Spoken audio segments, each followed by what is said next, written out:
All right. Here we are. Back in the house. The Snarf Talk house. The house. The Snarf Talk house. Here we are. I was trying to do one of those like old, like early rapping from the 80s. They're like, we're in the house. The Snarf Talk house. Like, that's what rap was. It really was. It was like hip hop. Hip it to the hip it to the hip hip hop. What was the name of the rap group that did that? I don't know. Neither do I. Well, then...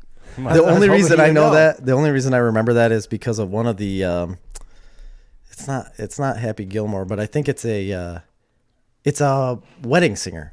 In Wedding Singer, that old lady that they go to the house, she sings that, and that's where now you got me curious. Found out where that was. You from. want to know what my first introduction to rap was? And this is really weird, but like when in the early 90s, we had a computer in our house. You did. Not a lot of people did, but we always had a computer. And with that computer came Encarta.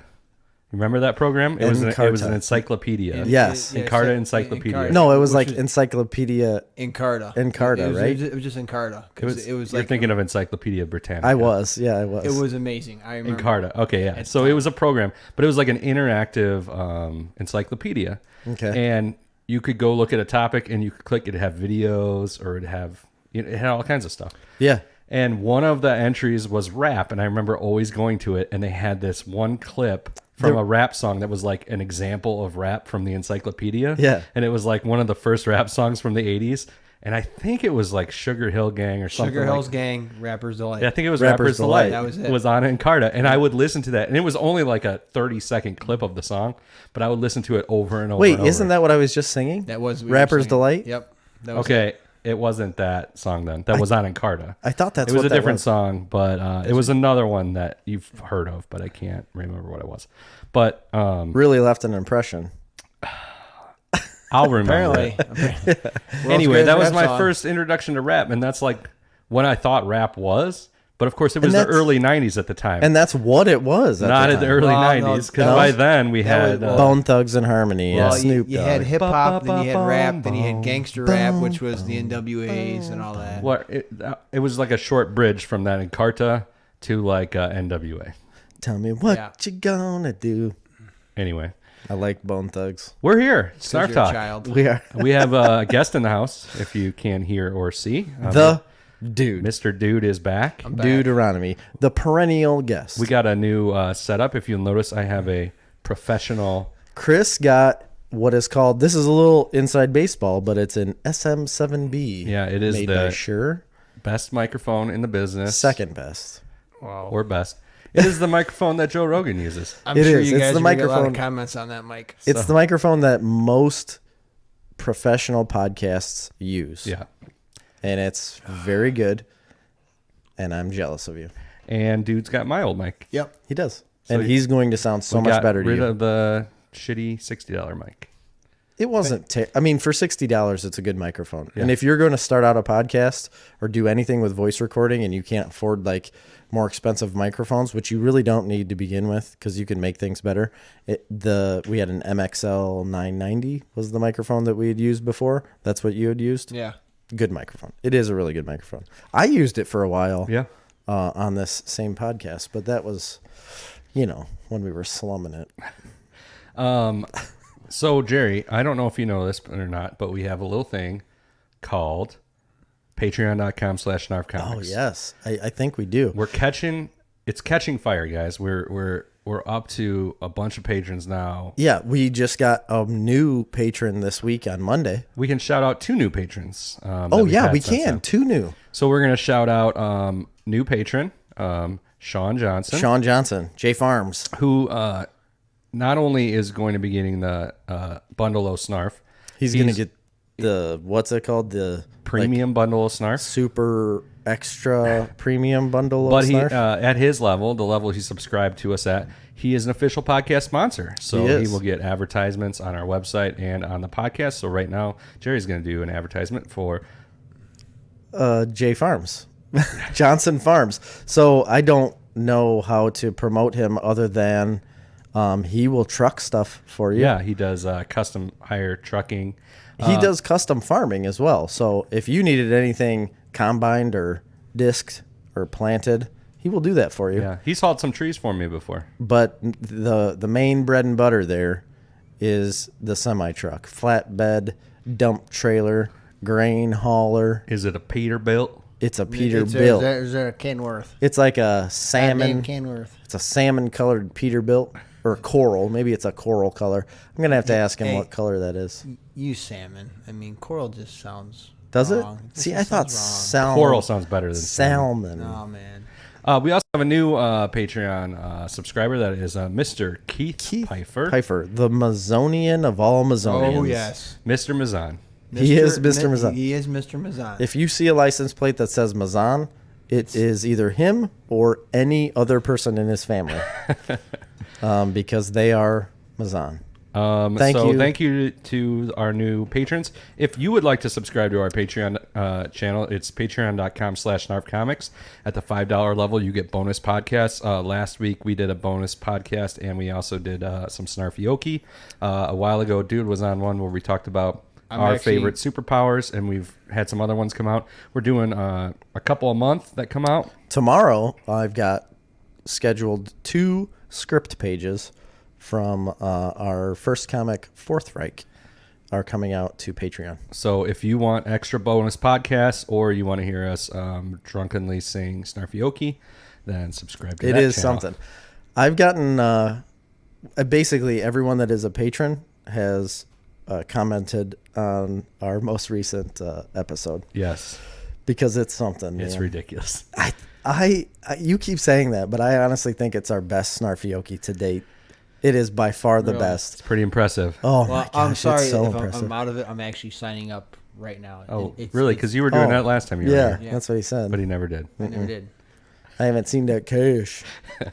So patreon.com/snarfcomics, and advertising time is over. Advertisements. So what's going on? Let me think. There's been a ton of news. A lot of things have come out recently in the way of movie trailers and such. But there's other news as well that I'd like to get into. Okay. But first off, just to start it off, we've all seen it, I know, because we talked about it before the podcast, but there was one trailer that came out for a little show called Black Widow. Yes. Oh, yeah. She, if you don't know, is an Avenger. Yes. And has a pretty big role in the Avengers series when it comes towards the end. I'm not going to spoil it just in case nobody's ever seen it, but she's got a pretty big role. And there's a lot of gray area on what has happened in her life before she was ever an Avenger. So I think this is what is going to show you. Actually, I think I was reading a little bit, and I believe that this movie is set after Captain America, the first Avenger. I did not hear that. But don't quote me on that. Either way, that's still But it's early on. It's still more background. Of course, it's going to be after the first Avenger because Steve's in a block of ice for 50 years. Okay. So it's supposed to be that's true. Yeah, it's before pre-Avengers, any of that. Before Iron Man, it was what way. Oh well, yeah. Okay, I'd have to reread the article. That does make sense because it was World War II. So. What was your thoughts on the trailer, Jerry or Dude? Yeah. Well, we'll go around. I think I like the Russian aspect to it, like the Russian spy aspect to it, and I enjoy how she comes back to her family. Which she fights, in the trailer, she fights this woman right off the bat. Who's the actor playing her sister in that? I'm not sure. Somebody She I'd looks familiar, recognize. but I never looked it up. But she comes back and fights this girl in a house, and then at the end of it, when they beat the crap out of each other, they say the words sister. I don't know the actual dialogue, but I remember them saying thanks, sister. And then next thing you know, they're sitting around the table with her mom and dad and everyone else. Yeah. Well, not the dad. The Red. It's not the Red Guardian. Red Guardian. Yeah. So David Harbour comes in as the man. Red Guardian. That and is he's the best part of that trailer. Perfect casting. Perfect casting. I do think he's going to be amazing. I think he's great actor, but he looks super cool in that role. It's not a hero I know all that much about. Other I don't than it's either. basically the Soviet version of Captain America, right? Right. Pretty much. But he looks to be like he's going to be really funny and really good. Well, Yes. if you look at the trailer and you look at his suit, it looks very familiar to Captain America's. Yeah. Oh, absolutely. There was a guy on Reddit that recolored it as Captain America colors, and I mean, So now we have Red Guardian, we have Captain America, and they've also had the UK guy. And right there was a teaser for him in it's in Endgame, right? something Yeah. Britain, right? Captain Britain. No, it's No, not Captain Britain. Who cares? Shoot. It's British. It's I British. can't remember. Captain Freedom. I think or it's something. Captain Britain. But anyway, It might be. Yeah, it could be. I thought the cares? trailer looked amazing. Honestly, I haven't been this excited about a Marvel movie. I hate to say it, I haven't been this excited for a Marvel movie in a long time. That seems because strange. that's not yeah. true. But like this one really caught my attention. Because I really like Scarlett Johansson. I Yeah. always have, and I really like the character of Black Widow. I always have. And the reason why I think I like her character so much is because of the fighting. Like the martial arts is phenomenal. Like she's a very good fighter, and it's very entertaining to see. I agree. What caught my eye is that it's like a. It reminds me a lot of the Winter Soldier. Yeah, where definitely. it's removing yourself from the big time superhero kind of stuff. It brings it a little smaller scale and puts it more on like a James Bondy type movie. And I think that's the route they're going to go. It's going to be probably a huge like a family affair once you get into the movie, but it looks very like Russian spy type movie. And I love Russian accents. So Absolutely, especially if they're like good or bad. And I don't think David Harbour is going to have a really great Well, that's what makes it so awesome. accent, isn't it? but I think I he's think It's he's gonna going be to. horrible. It's gonna be over the top. I Yeah. also love Taskmaster. He's one of my favorite villains. He's in this. He doesn't look like he does in the comics. He kind of looks like Wait, I guess I didn't even realize I it was didn't catch that either. Taskmaster. Yeah, well, maybe it wasn't, but Taskmaster is the villain in this, and I'm assuming they do a flash of a guy like in a face. He kind of looks like Crossbones. See, I was really the assuming villain. that was Hawkeye with the bow and arrow. So No. That guy with the bow and arrow is Taskmaster. I didn't know that Yeah.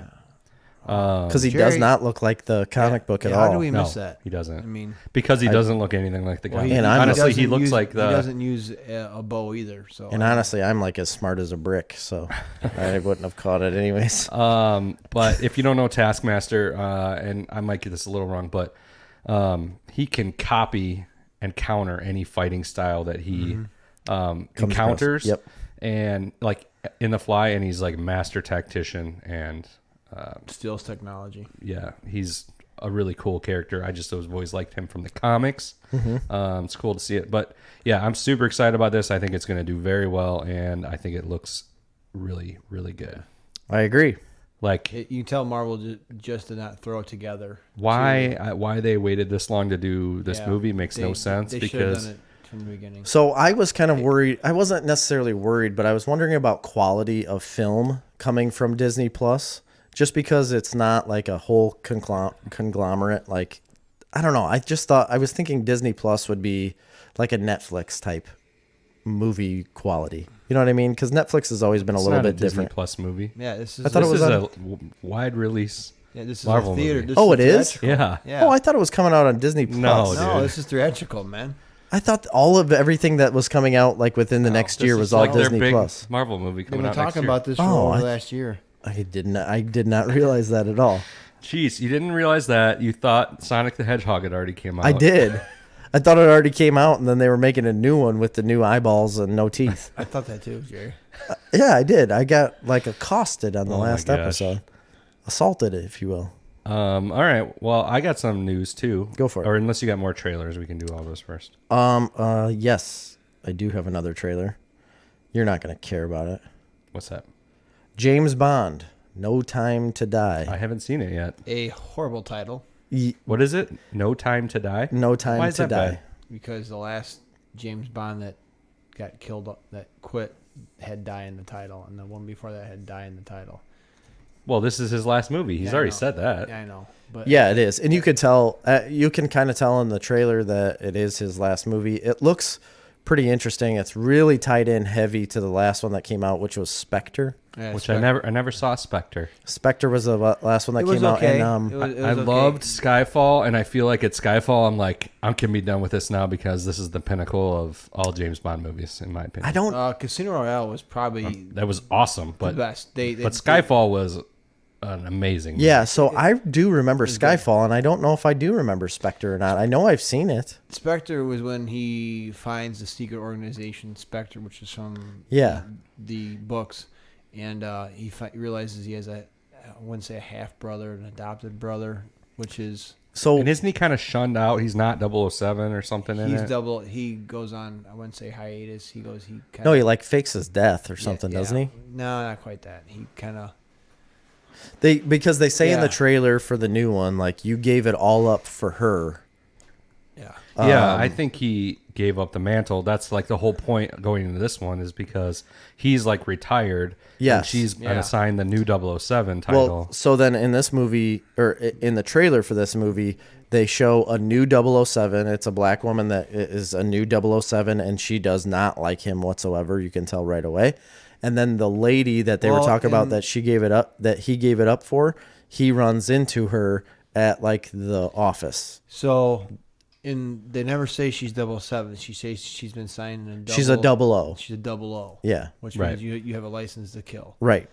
So, but then the whole point of it is that. Well, I thought only a 007 had a license to kill because you could be a 006 and be. That's how it is. No, it's not. 007's the designation. Yes. 007 is his designation. There's 001, 002, 002, all the way to 009. The 00 is a designation for a license to kill from the Secret Service through MI6. Have you not read? I think everything. Have you not read any of the books? No, I've never read I any never of the have books. either. Okay. And I probably haven't seen all the movies. I've seen a lot of them, but not all of them. I know I've seen all of them, but I don't. Who's your favorite 007? Probably this one. I think I agree. It's got to be this one for me too, but I also really like, this is really unpopular. I like Roger Moore. He was only in like 2 films, Yeah, wasn't he's he? in a couple. Guy, he's in a lot. Was he? I thought he was only in like 2. Entire, like from mid 70s to the 80s. Look it up. Look it up. Like almost 10 years. Was it that long? Yeah. Well, so this guy, what's his name? Daniel Craig. Daniel Craig is the longest running James Bond. No, he's not. Yes, he is. As of right now, he is the longest running James Bond. I liked Pierce Brosnan too. He's spanned 2 decades. I really did like. That's what they said. Maybe the longest Yes. amount of time. Roger Moore was in 8 movies. Daniel Craig's not been in 8. Yeah, that's what I'm telling you. He's the longest. He's time frame wise. Time span wise, He is the longest that running just means James there's Bond. more time coming out between movies. Mm-hmm. I didn't make the rules, Chris. I'm just telling you what they said. He is the longest running James Bond at this point. Has Sean Connery been in the most? No, I think it's Roger Moore. Okay. Because there's 1 or 2 Sean Connery movies that were not sanctioned 00. They were kind of some. Who else was there? Was Timothy Dalton was for a while, right? So you had Sean Connery. He was the one that was only in like 2 films. There was somebody right? in between. David Niven, and then there was Sean Connery, David Niven, George Lazenby. Yep. He was only in 1, I think. Roger Moore, Timothy Dalton, Pierce Brosnan, Daniel Craig, and technically Woody Allen. It's not Woody Allen. He was in Casino Royale, the first one, which was not technically a Bond movie. It wasn't Woody Allen. It was Peter Sellers. Not Peter Sellers. I have no idea. Yeah, they had the robotic flying chicken. It was like a comedy, right? Yeah, it was. I never seen it. Peter Sellers, pretty sure. I believe you. But so I think it looks good. The trailer looks really good. Yeah, it looks like really intense. I like not Pierce. Who was before Pierce Brosnan? Timothy Dalton. Timothy Dalton's were pretty good, but I didn't like when they took a turn because communism had ended. They weren't sure who they were going to be fighting, and then went to drug lords are going to be our new bad guys. By the way, Casino Royale, 1967. Woody Allen played Jimmy Bond. Really? Yes. You're right. I'm sorry. I apologize. Yeah, I like Timothy Dalton, but I just like him so much more from Doctor Who. So Yes, I agree. So Pierce Brosnan was always like my favorite because Because it was the 90s. Because it was the 90s, and I got the video games. There was one on Nintendo 64. And also, about. there was a production value jump. Yes. When they went to Pierce Brosnan. Oh, yeah. And it was partially because it was the 90s and just movie technology. What was... GoldenEye was just... It seems like whenever they reboot the franchise with a new Bond, it gets... The first one's just amazing. Like GoldenEye was amazing. And Casino Royale was amazing. But what's the other one with Pierce Brosnan? It's like Tomorrow Never Dies. Tomorrow Never Dies. It's Tomorrow Never Dies, right? That's the second one. Is that the one when they're driving around the ice? Yes, they're in the snow and stuff. Yeah. Well, so and the car, he craps out 2 tires in the car. His ski comes out. Yes, absolutely. But I had a PlayStation game that was based off of that. Like a PS2 I remember game. that game. It was really shitty. I played it all the time because there was like one level you could ski, and then the guys would come from each side and attack you, and you had to fight off people while skiing. I played the crap out of that game. So he did Die Another Day, The World Is Not Enough, Tomorrow Never Dies, GoldenEye. Pierce Brosnan. So he did 4. Pierce 4 Brosnan? of them. Yeah, Pierce Brosnan. Yeah. How many? Because I thought wasn't Halle Berry in one of them? she was in Tomorrow Never Dies. Yeah. Or The World Is Not Enough. One of those two. It was the last one, I thought. That's Die Another Day. She was in one of the 4. Yeah. Anyway, cool. I'll have to check that out. Yeah, I think the trailer looks really good. There was one more trailer that they came out with, an official trailer. It's like they came out with like a teaser and then another trailer, and then they combined them basically to one big trailer. And this is the official release that just came out for Mulan. Yes. Oh, yeah. The live action Mulan. It looks awesome. It does. Oh my gosh. It's not a musical. I cannot wait for that movie. And it may not be following the exact same storyline as You mean they're not going to have Eddie Murphy as a movie. dragon? There's a dragon in it. Here's the deal. They show a phoenix like They're flying going to around. change this movie around because they're going to make $1 billion from China. Yep. Oh yeah, So for sure. this is going to be a very China-friendly movie. But I thought it was really great. So I thought the same thing. But they had problems with the cartoon. It's a huge controversy. Yeah. In China, they hate the cartoon. Really? Oh really? Well, I didn't know that. The government had a big problem with it, and a lot of people were offended by it. Oh. And I don't know. Maybe it's because of, I don't know, the storyline. Yeah. Obviously, they have problems with, but I was concerned because like in the cartoon there's that whole song like "I'll make a man out of you," and it's I'll make a man. Well, they say that in the trailer. And then in the trailer. I'm frightened how you two know that. Oh, I love Mulan. I watched that movie. I honestly don't really like the I do. cartoon Mulan very much. I've never really liked it that I much. liked it. I've always liked it a lot. I've appreciated it more now. What don't you like about it? I like it more now than I did when I was a kid, weirdly enough. When I was a kid, I did not have one. I don't know. I don't even know if I watched it as a kid. The only time I've watched it is as an adult. You know what? With I don't my even own think kids. it was really out when I was a kid because it's a newer movie, right? Yeah, I think so. Like I'm not late sure. 90s maybe? Yeah. Yeah, so I never caught it like originally, I don't think. But during that song, I was just like, I don't know how they're going to do that part, in today's day and age, saying like you're going to change a woman to a man, Yeah, but they even though they can't. don't know that she's they a did say woman. in the trailer, didn't they? So the guy, they're all on horseback, and the guy says, "I'm going to make a man out of each and every one of you." And I thought it was really neat how they did that, just during that like little one sequence. But none of it. There's no singing. I like musicals. Yeah, and this is not a musical. It's just But it doesn't lend itself movie. to being a musical It because doesn't. it's going to be like a big war epic. Well, to Exactly. me, It wouldn't be good. I don't looking think. at it, it had a lot of Crouching Tiger, Hidden Dragon type. Well, that's like one of my overtone favorite fighting. movies, so. Mine too. Yeah. And the kung fu action, which I'm hoping that's Yeah. where they go with it. I'm excited. It looked pretty sweet. There is a phoenix or dragon or whatever it is that flies around. There's something else in there that it was like this sheet floating around, and then it wraps up and turns into an eagle and flies away. That's So- a witch. Is that the witch? That's the witch. Okay. There's a witch? There's a It's witch. I don't remember there being a witch in the There's cartoon. not. There wasn't. Like you said, they changed it to be very China. Are they doing the Huns? Yes.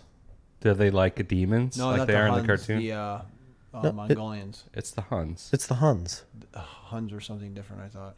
Well, the Huns are Mongolians, so. That's what it is in the movie, the Huns. and then they have to get prepared for their attack. Yeah. It looks really good. Cool. I think it's awesome. So those are the only trailers I had. So we can move on from the trailers. Do you want to get into a post I had the other day? Sure. Because it's a little bit of news. Okay. And I'm incredibly excited about it to the point. I have a post too we can talk about as part of our news. Go ahead. You go first. So yeah, I posted a thing on our social media. Snarf Comics. Check it out on Facebook. Instagram. Twitter. At Snarf Comics. About Lock and Key. Oh, yeah.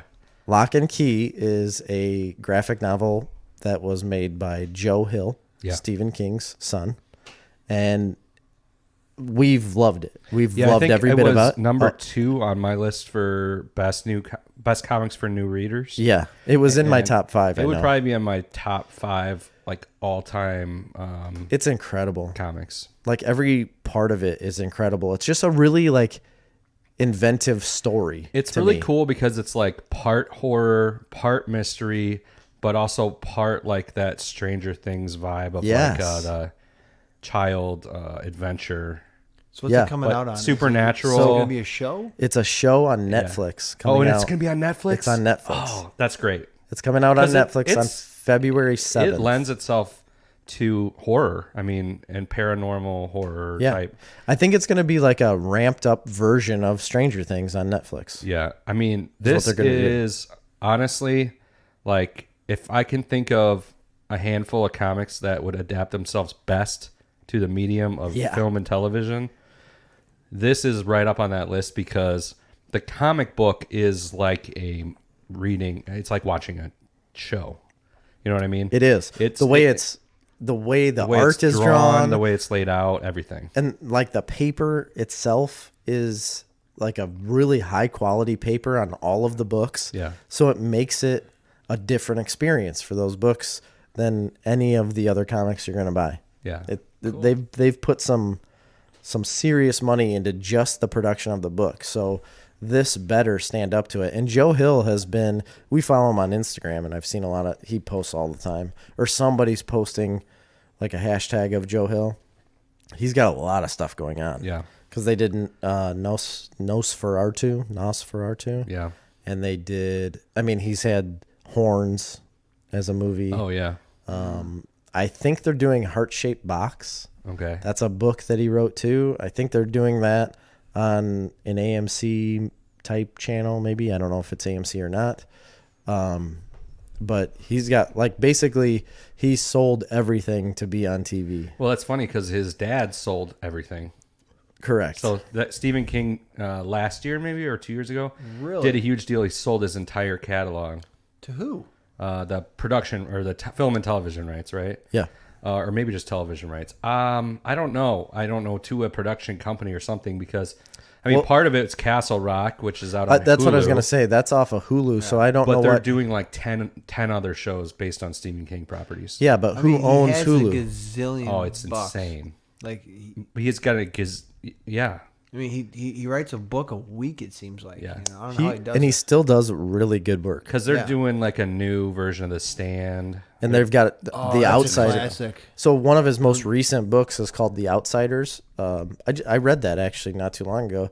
Really good book. That is a show coming out soon. I don't know what it's coming out on, but I know for a fact The Outsiders is going to be a show. Well, and the It franchise has been enormous. Right. I wasn't even going to touch it. Everybody knows that. But honestly, I think people need to look into the books that aren't like the super mainstream horror books that he's written that everybody talks about. You need to look outside of that. Like I've always talked about Mercedes Man. Mm-hmm. I'm not familiar with that one. It's Mr. Mercedes is what it's called, but it's the Bill Hodges trilogy, and it's about a detective. So Mr. Mercedes, they call it that because this guy kills a bunch of people in his Mercedes. And the whole book is just about this detective who is retired, but is trying to figure out who this killer was because the killer contacts him after he's retired. And it's awesome. I think it's an incredible book. And then there's another one after that it's the Bill Hodges trilogy. So it's this one detective that figures out all these stories. And I think that is some of his best work compared to the more horror stuff, because I'm not a horror guy. Right. So I never got into Stephen King really because I didn't want to read any of that horror stuff. And then I started looking through the catalog of his books.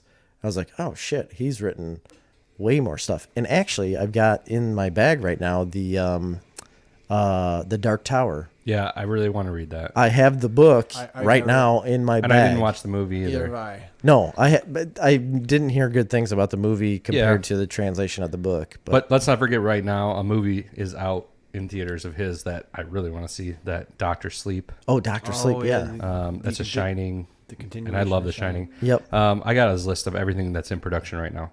The Outsider, you mentioned, in 2020. The Stand in 2020. Oh, The Stand. That's Josh Boone, the guy who did the New Mutants, and that's the guy that wrote Homeland is doing that. The Bone Church is in development. I don't know what that is. Me neither. Dark Tower TV series on Amazon. That's where I think it could be good. By Glenn Mazzara, who did The Walking Dead season 3. He was the showrunner. Drunken Fireworks. With James Franco. And James Franco did that other thing that was a Stephen King. Yeah, November. Yeah. November something, 1969, right? It was the day JFK was killed. Yeah, it was like... And he kept going. That was really good. 11, I got super sucked in that. 11/21/69 or something like that. Something like that, yeah. This is the one I'm super excited about. Eyes of the Dragon. It's Stephen King's only epic fantasy novel. Really? And it's a development series with Hulu right now, and it's not horror. It's a story of murder, dark magic, and a contested throne set in the kingdom of Delane and featuring the writer's most infamous recurring villain, Flag. But it is a fantasy novel. Cool. Yeah, I need to. They're doing From a Buick 8 is in development. Firestarter in development. Well, I think Mr. Mercedes is going to be a show too. The Girl Who Loved Tom Gordon. Hearts of Atlantis. God, he's got so many books. The Institute is in development. The Jaunt. Joyland. This keeps going. Cow. Lizzie's Story. The Long Walk. Mile 81. Mr. Pretty Pony. Why are you doing this list? I'm going to get a beer. I'm not even halfway through it.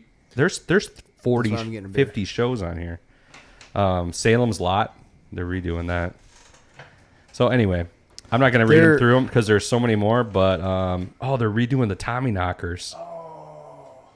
So Mr. Mercedes is already a show on Amazon Prime apparently, because when I looked it up, they're talking about is there going to be a season 3? Yeah. Okay. That's incredible. So, well, I have another show I need to watch. Okay, so I got another post to talk about too.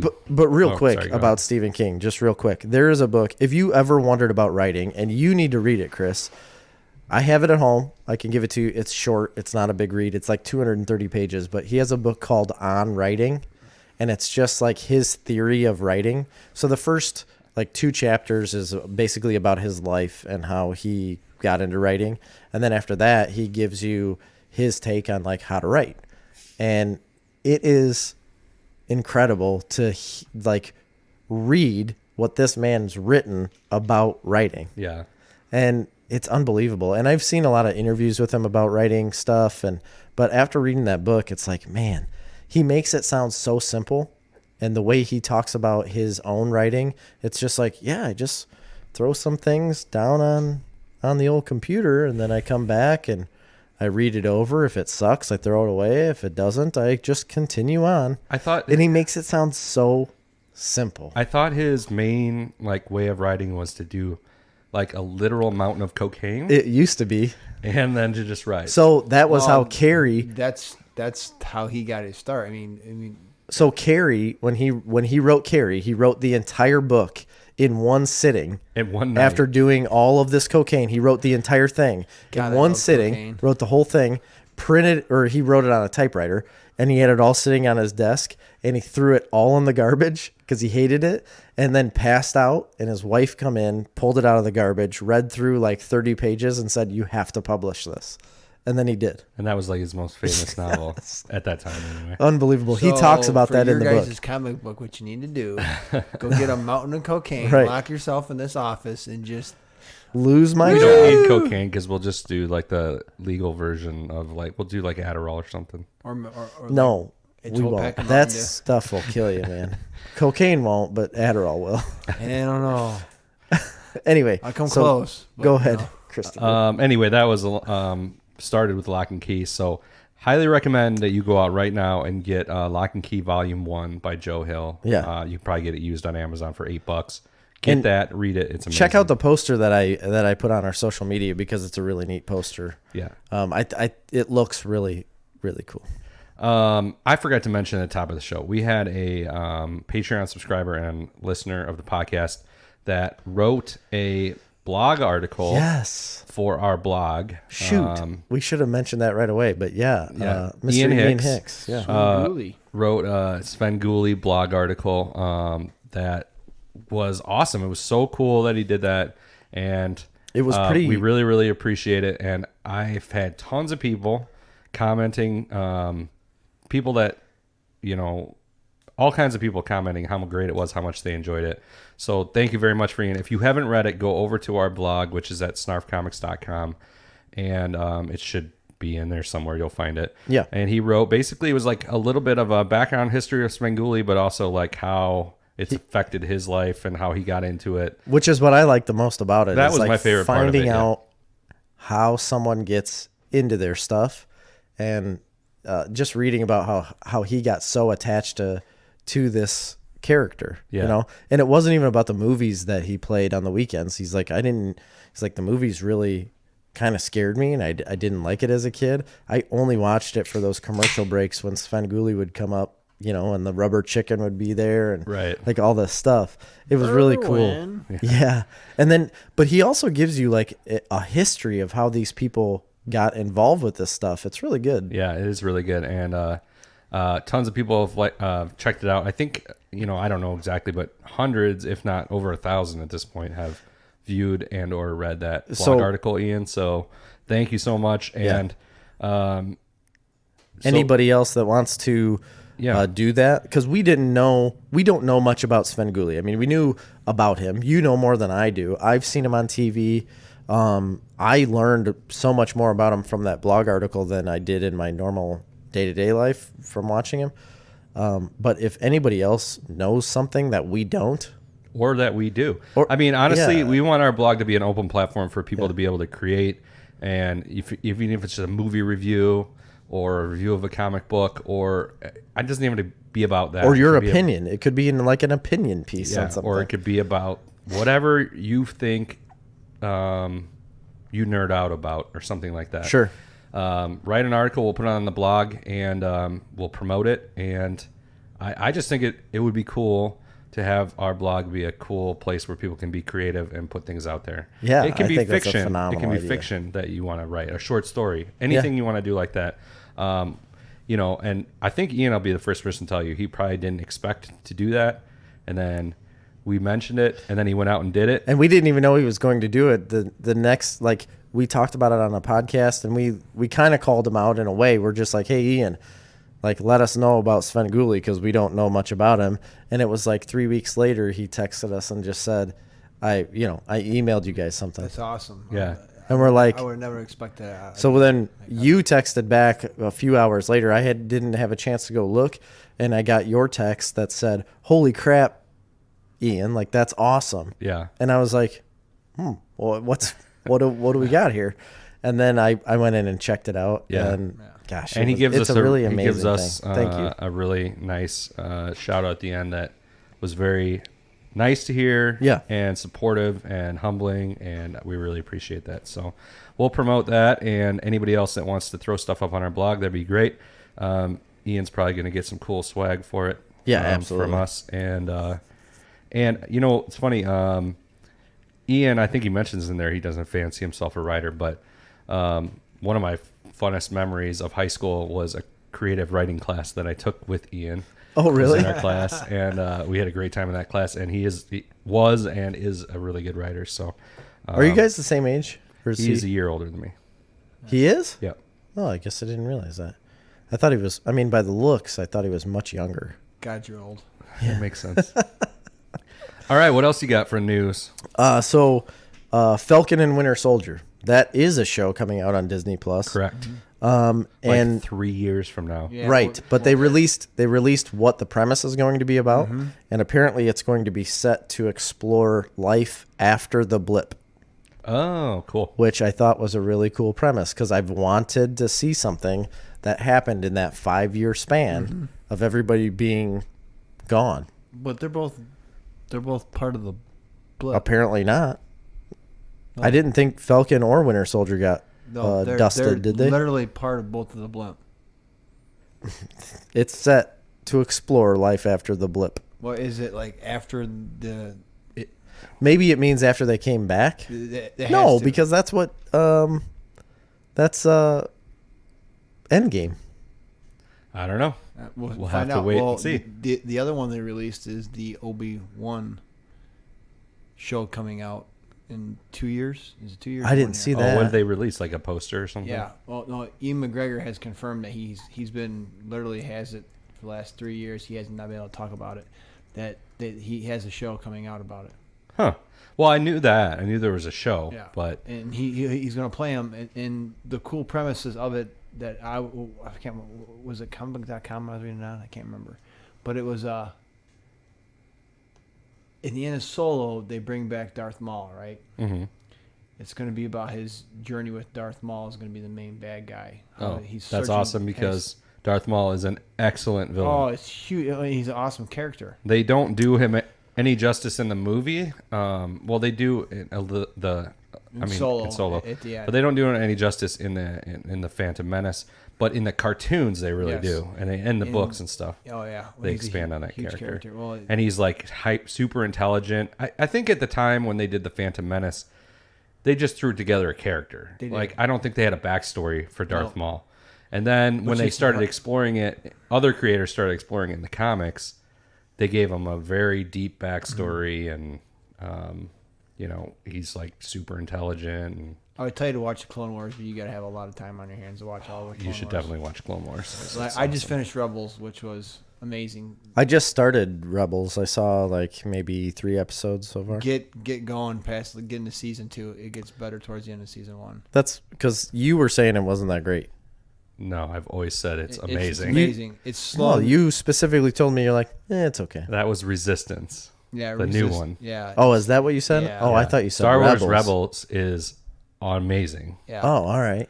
That's the one I've been telling you about for years. Is it? The very end of it I is just incredible. got which leaves a huge cliffhanger. If anybody's seen it, they need to do something. And Darth Maul's a big character in Rebels. Huge character, which shapes it. Ezra Bridger. Yeah. Apparently, also in the Falcon and Winter Soldier, Baron Zemo is going to be the bad guy. And apparently he's going to have the purple mask. Sweet. And everything. Awesome. Yeah. Which looks pretty good because they put out a couple set pictures and they had like a chair set up with, it said Baron Zemo on it. But then there was another like set picture and they just showed him carrying. And it's the same actor, right? From Winter Soldier? Yep, same guy. And they just showed him carrying like a purple mask. He wasn't wearing it, but he had one in his hand. So. Sweet. Yeah, that sounds pretty cool. Oh, that could set him up to do Thunderbolts in the future. Ooh. It's one of my favorite comics. They could. I've never read Thunderbolts. Is it? Yeah. I should, apparently. Thunderbolts is great because it's essentially like kind of a version of Suicide Squad. So it puts together like a villain team, but to become good, like they all decide they want to be good. Yeah. And they start like fighting evil, but as a team of villains. But let's just say there's more to it than that. There's different motivations and really, but it's a long running series. So obviously there's been a million different storylines, but I've never read it. I started reading Thunderbolts. I never even heard of it until the Civil War run when I was in college. So that'd be in the mid 2000s when the original comic run of Civil War was running. And I was at the time buying all the Civil War books, but also all the tie-in books. I mean, which was every Marvel book being published for like 3 years. So a lot. I still have all of them. And anyway, the Thunderbolt tie-in book I always really liked. So then I went back and on eBay and bought like the entire 90s run of like it's an entire long box of Thunderbolts. Oh, really? Holy crap. So I've read a lot of them. It's been a super long time since I've read all of them, but they've tied the Thunderbolts team. It's kind of been a revolving team. It's like the Avengers villains. You know, the villains of Avengers kind of as, I don't know how to explain it, but oh, it's cool. Suicide Squad, basically. Yeah. DC ripoff. Yeah. What else you got? You got any other news? I do. Well, I got more. You're drowning me in news here, Jerry. So there's two other things I got to talk about. One, I'll get to a bigger one right now, and then I'm going to finish on a comic book news story because I love comics, and this guy I really love. But HBO apparently, so they were going to give, they were going to do a show called Game of Thrones, right? It was going to be a Game of Thrones like spinoff, but it was called Age of Heroes, and they were talking about doing this Age of Heroes show before even season 8 ended, and they had already shot a pilot with like Naomi Watts was in it. A bunch of big name people were in this pilot, and it was set to explore like 1,000 years before where Game of Thrones was set. So you're going to see like the start of the Stark family and the start of Lannisters. It's supposed to be the war with the first long night, right? First long night. Yes. Yeah. I thought they canceled that. That's they did just recently. It was within the last week. Yeah. HBO finally dropped the show and said they're not going to produce that. Yeah, they're doing the Rise of the Targaryens, which is way more interesting. More interesting to me for sure. According to the article, I don't need more White Walkers. According to the article, that's on the rocks as well. After season 8, I'm pretty sure that's in production or it's been greenlit. The article that just came out this week said that they dropped that one for sure.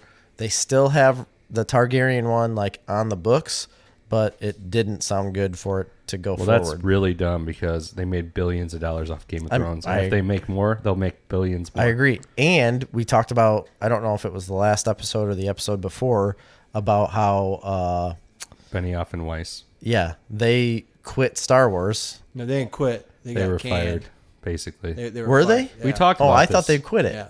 Pretty much. Nobody knows for sure, but the rumors are. No, they came out and said that when George H. Martin's material ran dry, they had no clue what they were doing. So what happened is they were booked for those movies, but a lot of other people were booked for Star Wars movies. Right. And basically, Kathleen Kennedy and Disney came out and just said like, "Yeah, we're rebooting all this." And they basically the thought is that they were canned because we talked about this. Because they had the deal with Netflix. They were at a panel. No, they were at a panel, and just like Dude was saying, they were asked a question about the last season or 2 of Game of Thrones, and they basically said, well, we had no idea what we were doing at all.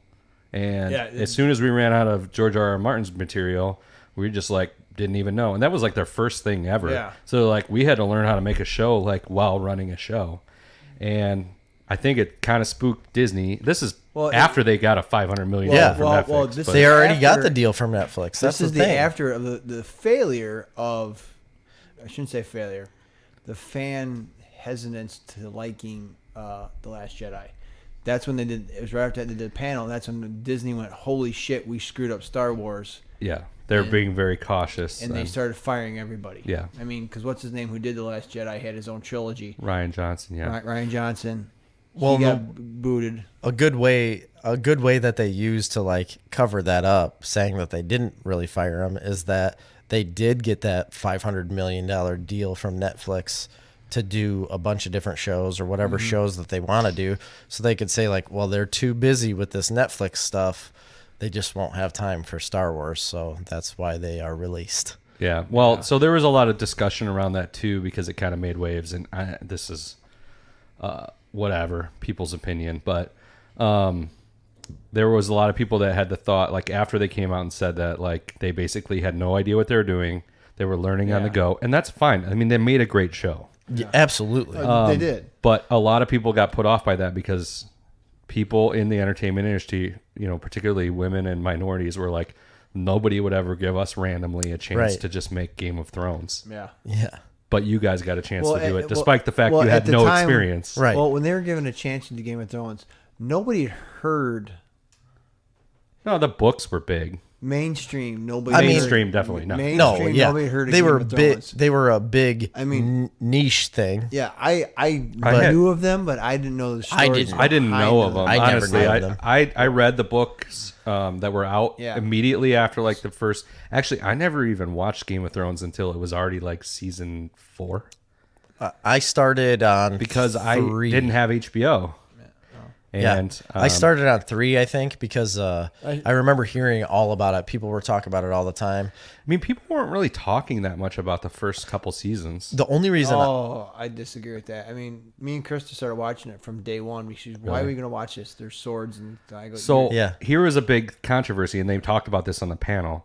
So apparently they made the pilot for Game of Thrones, and it was god awful. Like it was really bad. Oh, really? And they brought it to HBO, and HBO's like, "Well, this is terrible." And Yeah, they we're just not doing that. Let them make another pilot. that's unheard of. Yeah, and it is They don't, unheard of. They don't Yeah. do that. And so there was a lot of I don't know how that all happened. Whatever. You know what I think it was? Good insight. I think it was white privilege. I think it was good insight because we all got What? we got 8 Privilege? seasons of a show What's that like that? changed the world. Yeah, for sure. And 6 of them were dynamite. Yeah. Absolutely. Yeah. 6.5. But apparently, The first half of 7 I thought was the good. rumor mill is saying that there's a little show coming out that is going to put Game of Thrones battle and fighting scenes to shame. Lord of the Rings. No, The Witcher. Oh yes. Really? They are I saying am- it'll be the greatest. I am so excited about this movie. And I you, wasn't- you love the game. I love the games. I started reading the books I love last week. I love the games, but I just was really not looking forward to this because I don't think because I do not think what's his name Henry Cavill. Henry Cavill looked that great as Geralt.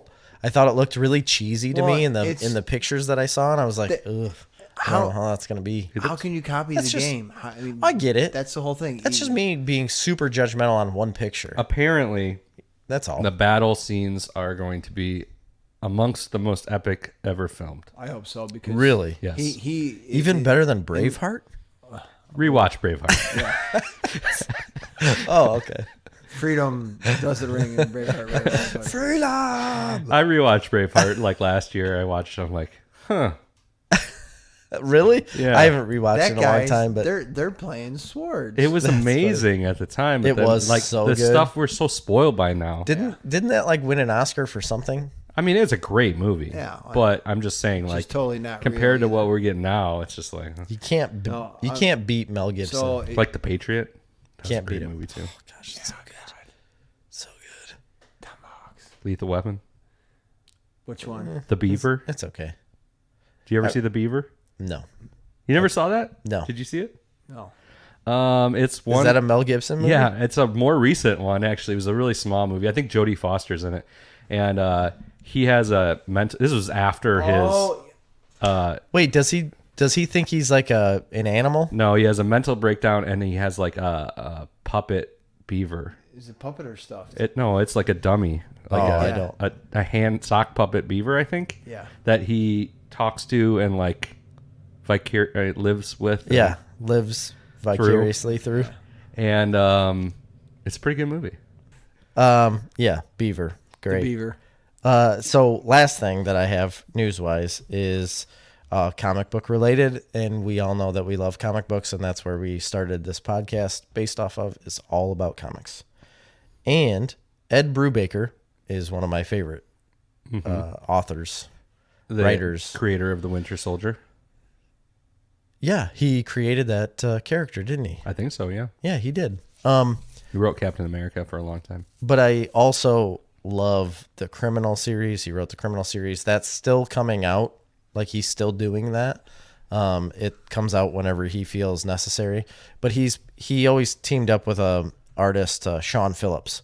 So Ed Brubaker and Sean Phillips have done Fatale, Velvet. I think it's called Velvet. And then, Velvet. And then, so there was Fatale, Velvet, and Criminal. And now apparently they're coming out with a new graphic novel called Pulp, and it's a 1930s crime western thriller, and it looks amazing. They put out the cover art recently and just talked about how it's going to be like a western based story. And they interviewed Sean Phillips about it, and he said, yeah, he's like, I was all about it. Told him like a western crime thriller would be amazing. I would love to draw that as long as I didn't have to do horses or stage coaches or a lot of guns. Nobody likes to do horses. I know. That's like the number one complaint from First thing he artists. said was horses. I started laughing because all artists say like, I don't want to draw a horse. Yeah. And but it looks really good. It obviously the style of it, because Sean Phillips is drawing it, looks a lot like all the rest of the stuff that they've done. So it looks very similar. But I love Western stuff, and a crime thriller set in a Western setting. Apparently it's in the 30s, which really isn't like Old West type stuff, but I don't know. It sounded really good. It got me really excited. It's going to be another Image. When's that come out? Comics this 2020 sometime. I think they said May of 2020 the first issue is supposed to come out, so we've got a little while yet. Have you read any Ed Brubaker's run on Batman? No, I have not. Early 2000s. Run? Yeah, it's I think, early 2000s. Which one?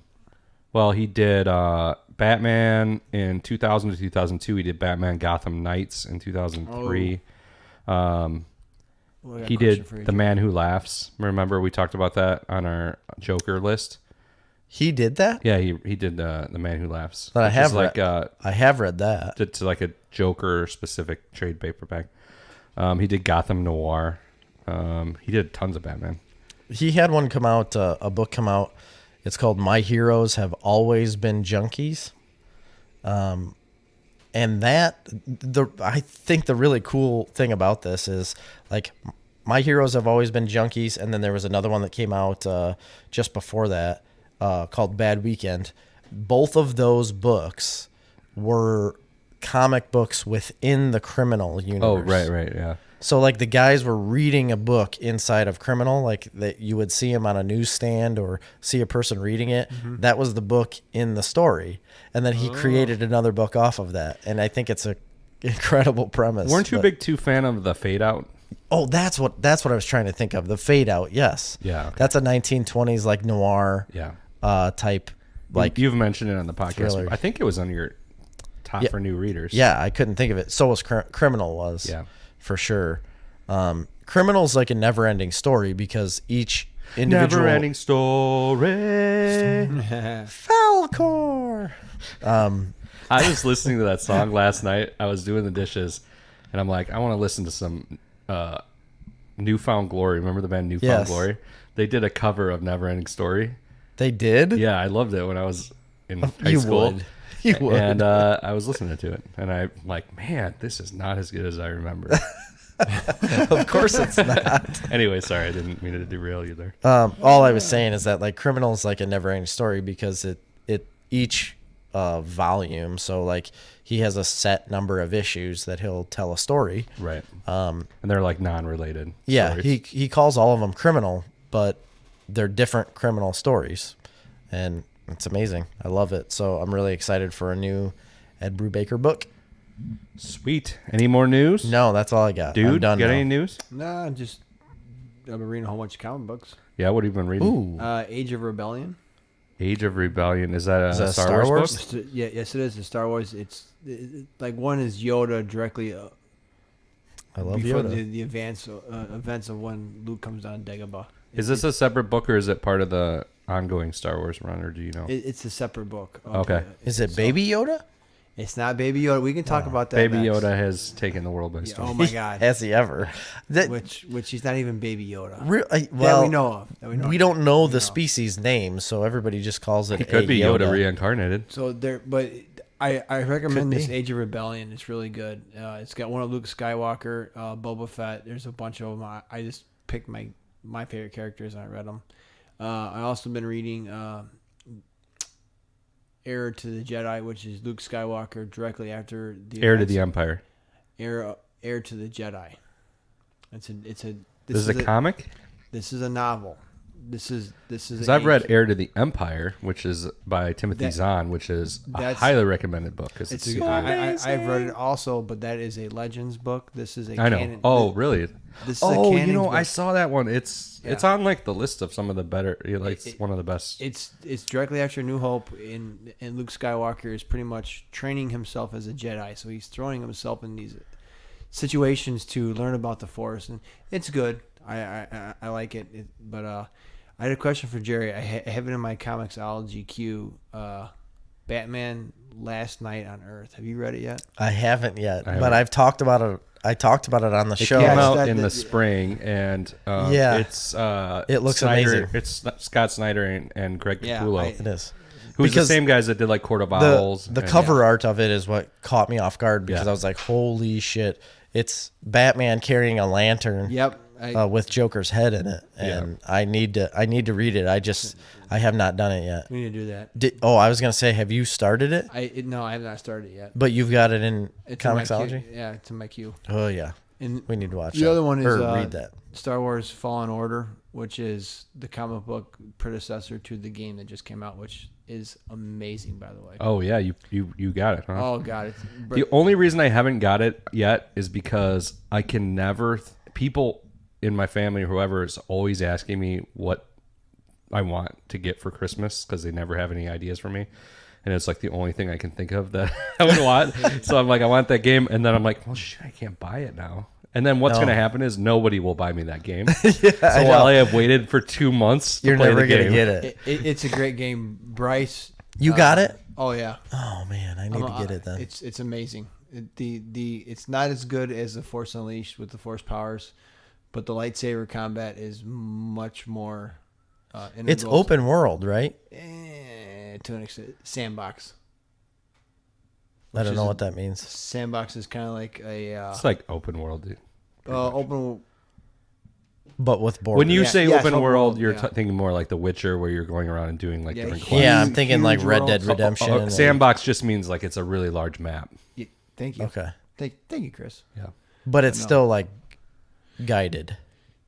Yes, very much so. I mean, you have a path you need to go. It's huge, but it's very path oriented. I mean, we really haven't gotten an open world Star Wars game other than like Star Wars Galaxies. I think it was. I know that, but that's what I thought this one was like basing itself. It's not open. So they would have to spend way more time in development. It's not games like that are what 2-3 years apart. Yeah, it's not open world by any means, but it's a good starting point of what they could make it. I mean, the Jedi, just the lightsaber combat is amazing. I mean, it's awesome. Yeah. So my guess is like an open world Star Wars game. The problem is like you go out and create a Fallout series, right? And think of the amount of money they made off that. Whoever developed that, huge amount of money. Yeah, $10-15. But you do that with Star Wars, you don't own the IP. You do it with Fallout, you own the IP. Yeah. So ultimately, you're beholden to Disney. Right. And they're not going to let you make any money. Yeah. As a game developer. Right. The only thing I dislike about this is in The Force Unleashed, you could take a lightsaber and cut a stormtrooper in two, or you could take the stormtrooper and throw him against the wall, or you can disintegrate him. You can't do that here. I mean, you can disintegrate, you can cut a droid in two, but the stormtroopers just kind of fall to the side once you hit them. Really? It's that's the only thing I dislike about it. And you can't throw anybody with the Force? I haven't gotten that. It's not like The Force Unleashed. I haven't gotten that far. Which The Force Unleashed was awesome story-wise and the powers, and I liked all the combat. Like, it was a bit of a button masher, a little repetitive. It was, yeah. This is not a button masher by any means. You need to pay it. Well, it depends what lever you set it on, but you need to be paying attention to what's going on. Yeah. Speaking of was there more? No. That you had? Speaking of Star Wars games, I got myself a little Black Friday. Oh yeah, you were telling me about this. Oh no, you didn't get Vader. No. I would love to. I want to get that game, Vader Immortal, right, for the Oculus Quest, or Rift. Rift, whatever it is. Both. They're two different ones. No, but I did. They had my nephew was over. He took cash out for pizza, and he said, "Hey, just so you know, there's a Black Friday Steam sale." I don't know if you guys play PC games, but Steam is like the program that you use to play all games now on computers. I'm lucky to have enough time to play Xbox games. Owned by the company Valve. Yeah. Yep. Steam Valve. Well, anyway, they had a sale going, and they had a Star Wars game pack, and it was $80. And I'm just going to tell you the games that I got. Okay. Every Star Wars game ever, basically. I'll tell you if they're good or not.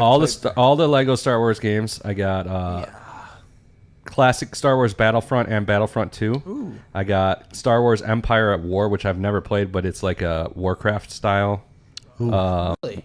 game, but it's from like 2005 maybe. Well, if These PC, are all PC games. If it's PC, I've never played them. These are all PC games. Not all of them, actually. I got Episode 1 Racer, Pod Racer game.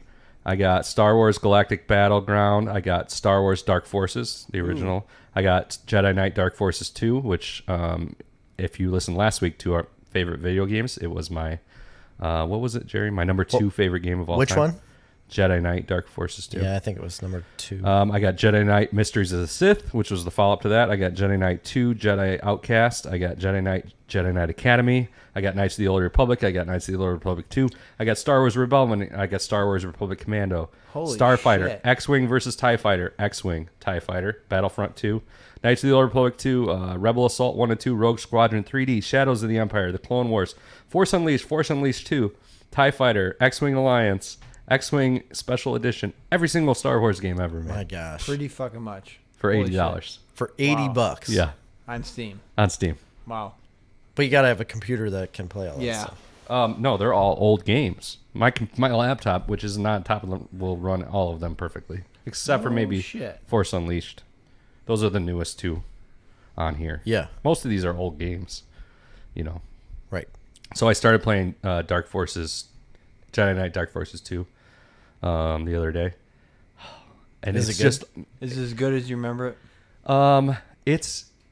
I immediately felt like I was a child back. Like I remembered every detail of the level. Yeah. Like even where the secret compartments were. Really? And where to get like secret power-ups and stuff. In the last episode, I believe we were talking about, we started talking about deja vu. Yeah.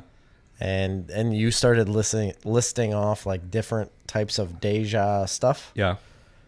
And that's what you had said. You're like, I've had instances where I've remembered every single step of what I was going to do. I still don't believe you. I don't think that's real. It is real. No, I don't think you did. Where did this come from? Yeah. I'm just because of like the way you described the That's just game. memory. I just remember. I know that. I'm just saying it sounded exactly like what you were talking about with deja vu. Like you were just saying like you remembered every step of the level. That's just memory. But that's what I was arguing with you about your dream, that you've probably just done it before and you're remembering it. No. I think that's the case. But I'm excited to play the rest of that game and Mysteries of the Sith, which was the sequel to that, which I completely forgot about. But that was Mara Jade was the main character in that.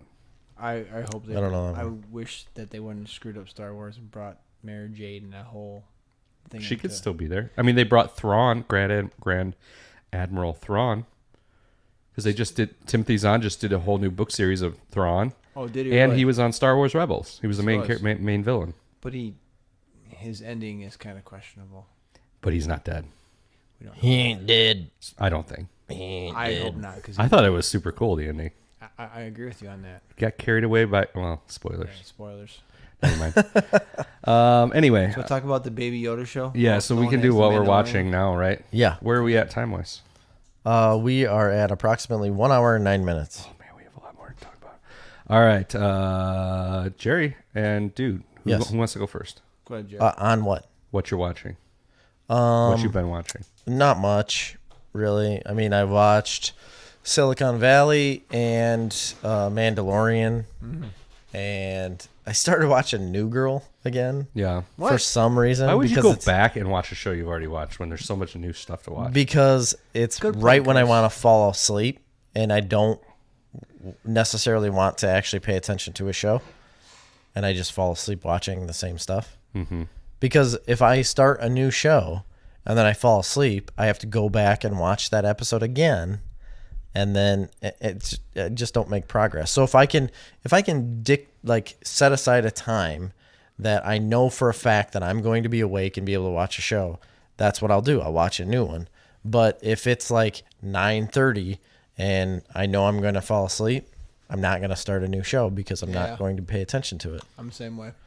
Well, I really like Jake Johnson from New Girl in He's so great. Stumptown. Oh, really? In ABC Stumptown with Colby Smothers. Yeah, it's a good show. Isn't it like Smolders? Whatever. She's married to Taron Killam. She is? From SNL, and he's also a comic writer. Yeah, and his book was on my. His book is the. Now I can't remember what it's called. I can't either, but I know it's on on your list. The Illegitimates, and it's on my best comics for new readers. Yeah, he's got a book called The Illegitimates, and I don't think it's running anymore. That sounds very interesting. No, it ended. Here's the premise. All right, the premise is there's a 007 type character. It's not 007, obviously, but that type of a character. Yeah, and but he has ran around the world being a 007 character and having affairs with all these women. Being very promiscuous. And all these women had children. Why didn't you two think of this premise? And this story is all of his illegitimate children. He gets killed. Yeah. And this story is all of his illegitimate children that are coming together to form like a team to take on, I don't know. Somebody who killed him, I think, right? Somebody who killed their illegitimate father. Yeah, it's pretty incredible. That they never met. I got to read that one. But he is so good in that new show, Single Parents. That's a really funny show. I've seen quite a few episodes, but it's on ABC, I think. Yeah, I've seen quite a few episodes. I don't have real TV. So. Him and Brad Garrett. Yeah, Brad Garrett's in it. It's such a good show. I really like it. Yeah. Anyway, is that all? Yeah, I glanced over it because I know we're going to talk about Mandalorian a lot. So. Okay. Dude, no, there was one other the movie I watched. Nope, your time's over. Dude. The Report. It's on Amazon Prime. It's with what's the guy's name? Adam Driver. Okay. Adam Driver is the main character in the movie The Report. And it's about what was it about? Reports. Like the Cuban TPS reports. Yeah, that's all it's about. Dude, go ahead. Dude, what have you been watching? I finished Star Wars Rebels, which I started many, many years ago, and then got rid of DirecTV. I finally got to finish it. I highly recommend it. Is the ending payoff as good as I told you it was for 2 years? Yes, you did. You like, don't spoil it, don't spoil it, don't spoil it, and I'm glad I didn't. Love it. And I just love how they bring in. First of all, you're right, and then you got to get through the first couple seasons, but you do fall in love with those characters. Yes, because there's absolutely. I mean, they're Ezra Bridger, Kanan Jarrus, right, and Sabine Wren. Now, I am really hoping that Sabine Wren shows up in The Mandalorian. I mean, we'll see. I don't think she will, but it would be cool, but I don't think they'll do it. There's so many throwbacks. I mean, in the last episode of The Mandalorian, they did a cat, Loth cat. Oh, yeah. They did a Loth cat, which is part of the... That wasn't a Loth. That wasn't what that was. That was a Loth cat. No, it was... The thing that... It was the thing that Jabba has. It's in Jabba's palace. On the very last one, when they land on the planet in the Mandalorian, when they're walking through it, and there's a... Oh, I guess I didn't. That is a Loth cat. They said that John... Oh, I know what you're talking about. When you're in that bar. In the bar when they get in the suit. Yes, okay. That's Loth cat, which plays directly into Star Wars Rebels. I've been watching Rick and Morty. Season 4. Wait, I'm not done talking about Star Wars Rebels. Oh, that's fine. Because my favorite character comes in towards the end of that show, Ahsoka Tano. Yes. Well, no. She comes in season 2. Well, she's kind of in and out. She comes back in season 2. She plays a big role season 4. Towards the end. Yeah. She also has a pretty iconic, I think, duel with Vader. And for those of you, but you have to watch Clone Wars to understand why that's so important. For sure. Because she's a major character in Clone Wars. Oh, it's huge. But I was thinking about it the other day because you had mentioned it, actually, I think on the podcast. You were talking about how there's the light and the dark there's the light Jedi, the dark side, the Sith, and then in the middle is the gray. Is the gray or whatever you want to call it. They're actually gray Jedi. They just don't. Yeah. So I was reading a little bit more about that, which Ahsoka essentially is, because she never actually became a Jedi, I don't think. So no, we were talking about this. Okay. How she was a Padawan, and she bled. You know, you like bleed the. Like Sith would like bleed out kyber crystals to make their own. But I was reading more about it. She, I think, took the path of the gray, which there was also like, so was Qui-Gon Jinn essentially. Yes. And that's why he was kind of shunned by the Jedi Council. Yep. In one way or another. She saw the folly and the phallus of the phallus. Jedi. That means dick. It's very phallic. Falseness, is what I'm going to say. Yeah. Fallacy? That's it. Thank you. Yeah. Of the Jedi Order, of how they weren't really the true path. And then she realized that it's that's why they call them Gray Jedi. And there was a big issue, too, because like Yoda, who is like all light side. So that's how we started talking about it. That's why he couldn't see Emperor Palpatine underneath his nose, because he was so far extreme, which removed from it. He wouldn't even feel that comic book I was reading. Age of Rebellion is when Yoda talks about that, how he couldn't see the Sith right in front of him, and then he actually in the comic.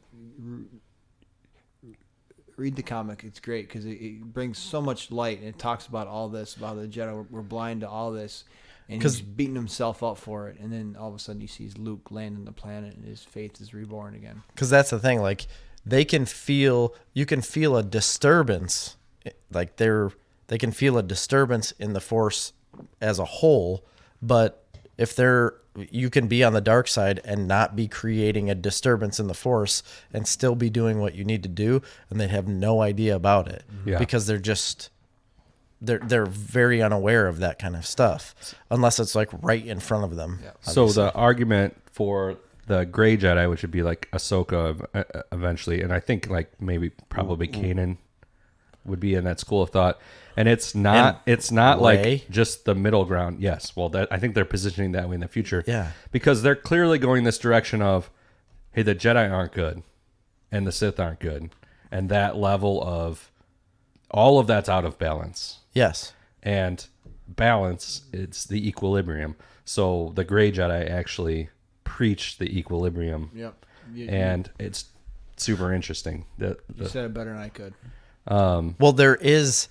So they talk about it having balance to the Force. That's like an actual part of the Force is balance. Correct. Oh, that's what it was. Yeah, like it is in itself like a function. Of the Force is balance, which Qui-Gon Jinn was that balance until he had to start mentoring Obi-Wan. And he wasn't able to really take the path that he was supposed to take because he had to mentor Obi-Wan. Not that he didn't want to. It's that he didn't want to. If you go back in the books, he did not want to mentor Obi-Wan. Yoda forced it upon him. Yeah, right. Just like Yoda forced Ahsoka Tano on Anakin Skywalker. And I mean, in reality, they forced like Anakin Skywalker should have been towards balance. They all should be towards balance. But what was it you mentioned about Qui-Gon having a different destiny? Yeah, we were talking about it, but I can't remember. I can't remember either. But his destiny was to be that balance to the Force. He was supposed to be the guy that was in between, so like a gray area there, which is the balance. But it's written like in all of the Jedi legend that you have light, dark, and balance, and that's like in between both. So that's why I said obviously they're setting up Rey for that path right now, because that's the only reason why she would be able to be in such connection with Kylo Ren in her mind. Yep. You know what I mean? So to be able to talk to Jedi? These people. I don't know. Because I don't know they said, Luke Skywalker said she was the last Jedi.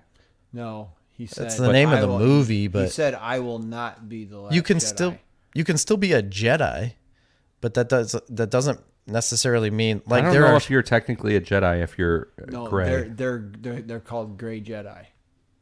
But that I don't know. They're also called Dark Jedi. True. That's what I mean. So you can still be a Jedi. So Dark Jedi are completely different from Sith. Correct. There's actually, and this is they explored in the games and books a lot more, but Dark Jedi are completely different than the Sith. Sith are a completely different thing. Right. Really, essentially. They feed on emotions. Yeah, and there's a whole thing with the Sith. I mean, they only come in twos and blah, blah, blah. But so anyway, that's the way I feel like they're obviously setting her up for that kind of thing, and it needs that. Like the Force at the moment needs that, and they automatically, apparently, like the what I was reading about, the Force automatically starts to balance itself regardless of Empire or Rebellion or whatever. It will start to balance itself. Luke Skywalker touches on it in the Last Jedi when he says, when you have strong dark, there is strong light, and that's the whole point of it. Yeah. And Qui-Gon Jinn was a balanced Jedi. He was if you read the books, he was a very balanced Jedi. He was a very strong Jedi until Yoda pressed Obi-Wan on him, and he got fear of failing as a mentor, which he was out of balance. Yep. Which is what the whole. And then he gets killed by Darth Maul. That's like Maul. the whole idea with Kanan in Star Wars Rebels. That's like what he preaches constantly. But yeah, that's like the downfall of both Obi-Wan and Luke Skywalker. Right. I'm a huge too light. It's too light. Yeah. You guys know how big of a Star Wars fan I'm probably bigger than anybody. I know canon better than most people. And when I heard Luke Skywalker say, the destiny of all Jedi is to confront fear, wherever the quote is, that sent chills up my spine, because whoever's running the show, I really hope they get this last one right. I truly hope they do, because what he said is true for the Jedi. I mean, because I'm a Star Wars dork. I don't care. I love it. I mean, well, let's talk about the Mandalorian. Yeah. Hey, real quick. Or also known as the Baby Yoda Show. 14 days, and we will be. It's 14 days from today. We're going to the Thursday night premiere. Yep. We will be at a movie right now. 9:30 at Spiegel, and we're bringing Dan with us. Yeah. Oh yeah, Dan's coming with, right? Yep. I'm interested to see how he handles us. I mean, we're just sitting in a movie. Just four guys crying together in a movie. Dan goes with the flow. Because that's what's going to happen. I feel like it's going to be four guys that are going to be like fist pumping at one point. He texted me. He's crying like, together. When he was in the Chisel Plow, he's like, I'm rewatching all the movies right now. So. Oh, really? Yeah. He had plenty of time to do it. I was very surprised. I think he's a fan. You know, he's a fan, but I'm just... Well, I don't care if he is or not. It took me a second to realize that it's going to be great. He would hit auto steer and watch a movie. Yeah, and after he said that, I started doing it, and it's great. It's amazing. You can only do it at night, though. Can't the really screen's not bright enough during the day. That's the only thing that really sucks. It has to be nighttime. I don't know. David Timmons watches a lot of stuff. I don't know. He must have a brighter on an screen. iPad. Mandalorian, though. Mandalorian, we talked about the first and second episode, obviously, so we won't rehash those too much. But so there's another 3 and 4. 3 and 4 have come out. 3 was he brought Yoda back, right? The baby Yoda. Was that the third? No, that was the second episode. There was 3. That was 3. The second was Mudhorn. Oh, yeah. The third one's when he brings him back. Oh, yeah, that's a good episode. It's a great episode. I loved it. He got his armor. Oh, yeah, he got his sweet armor. He gets paid, gets his armor made because it was compromised from all the stuff that he was doing, especially the Mudhorn thing really kind of messed him up. So do you think when he's getting paid, it's already going in his mind, he's going to get more new armor and go back and get Baby Yoda? No. I think it was already in his mind that he was going to get new armor just because he knew what he was getting paid because they told him to begin with what they were paying him. And it's in steel, and it's like an emperor or an empire type. It's Beskin steel. Yeah. Which is stolen from Mandalore. That's the whole question. Nobody knows what the Purge is. They know it happened after Rebels.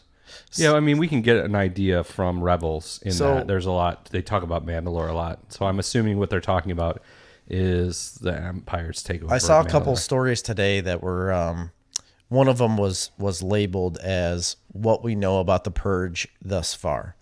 I never did click on it to read it, but there is theories out there for like what it is. I mean, they kind of cover a lot of Mandalore stuff in Rebels. Yeah, like Do they? Yeah. So basically, there's a lot of warring tribes and factions on Mandalore that are constantly kind of fighting each other, but they're all generally work together as a unit against the Empire. And then they were backstabbed by one of those tribes that joined with the Empire, and then the Empire backstabbed that tribe, and they basically took over and they pretty much destroyed the planet and scattered everybody. Boba Fett and like Jango Fett would be part of the tribe that Boba Fett and Jango Fett are not Mandalorians. They aren't? Oh, they're clones. There are speculation. Boba Fett is definitely not a Mandalorian. No, he's clearly not because he's a clone. He's a clone. He never was at Mandalore. But Jango Fett was. Here's the whole deal with everything coming out. The new Mando is not supposedly not a true-born Mandalorian. I don't think he is. They've said that. I mean, basically, that's when they talk about the foundlings. Yes. He's not a true-born Mandalorian. I believe that. So I figured that from the beginning. They're starting to go back and rehash.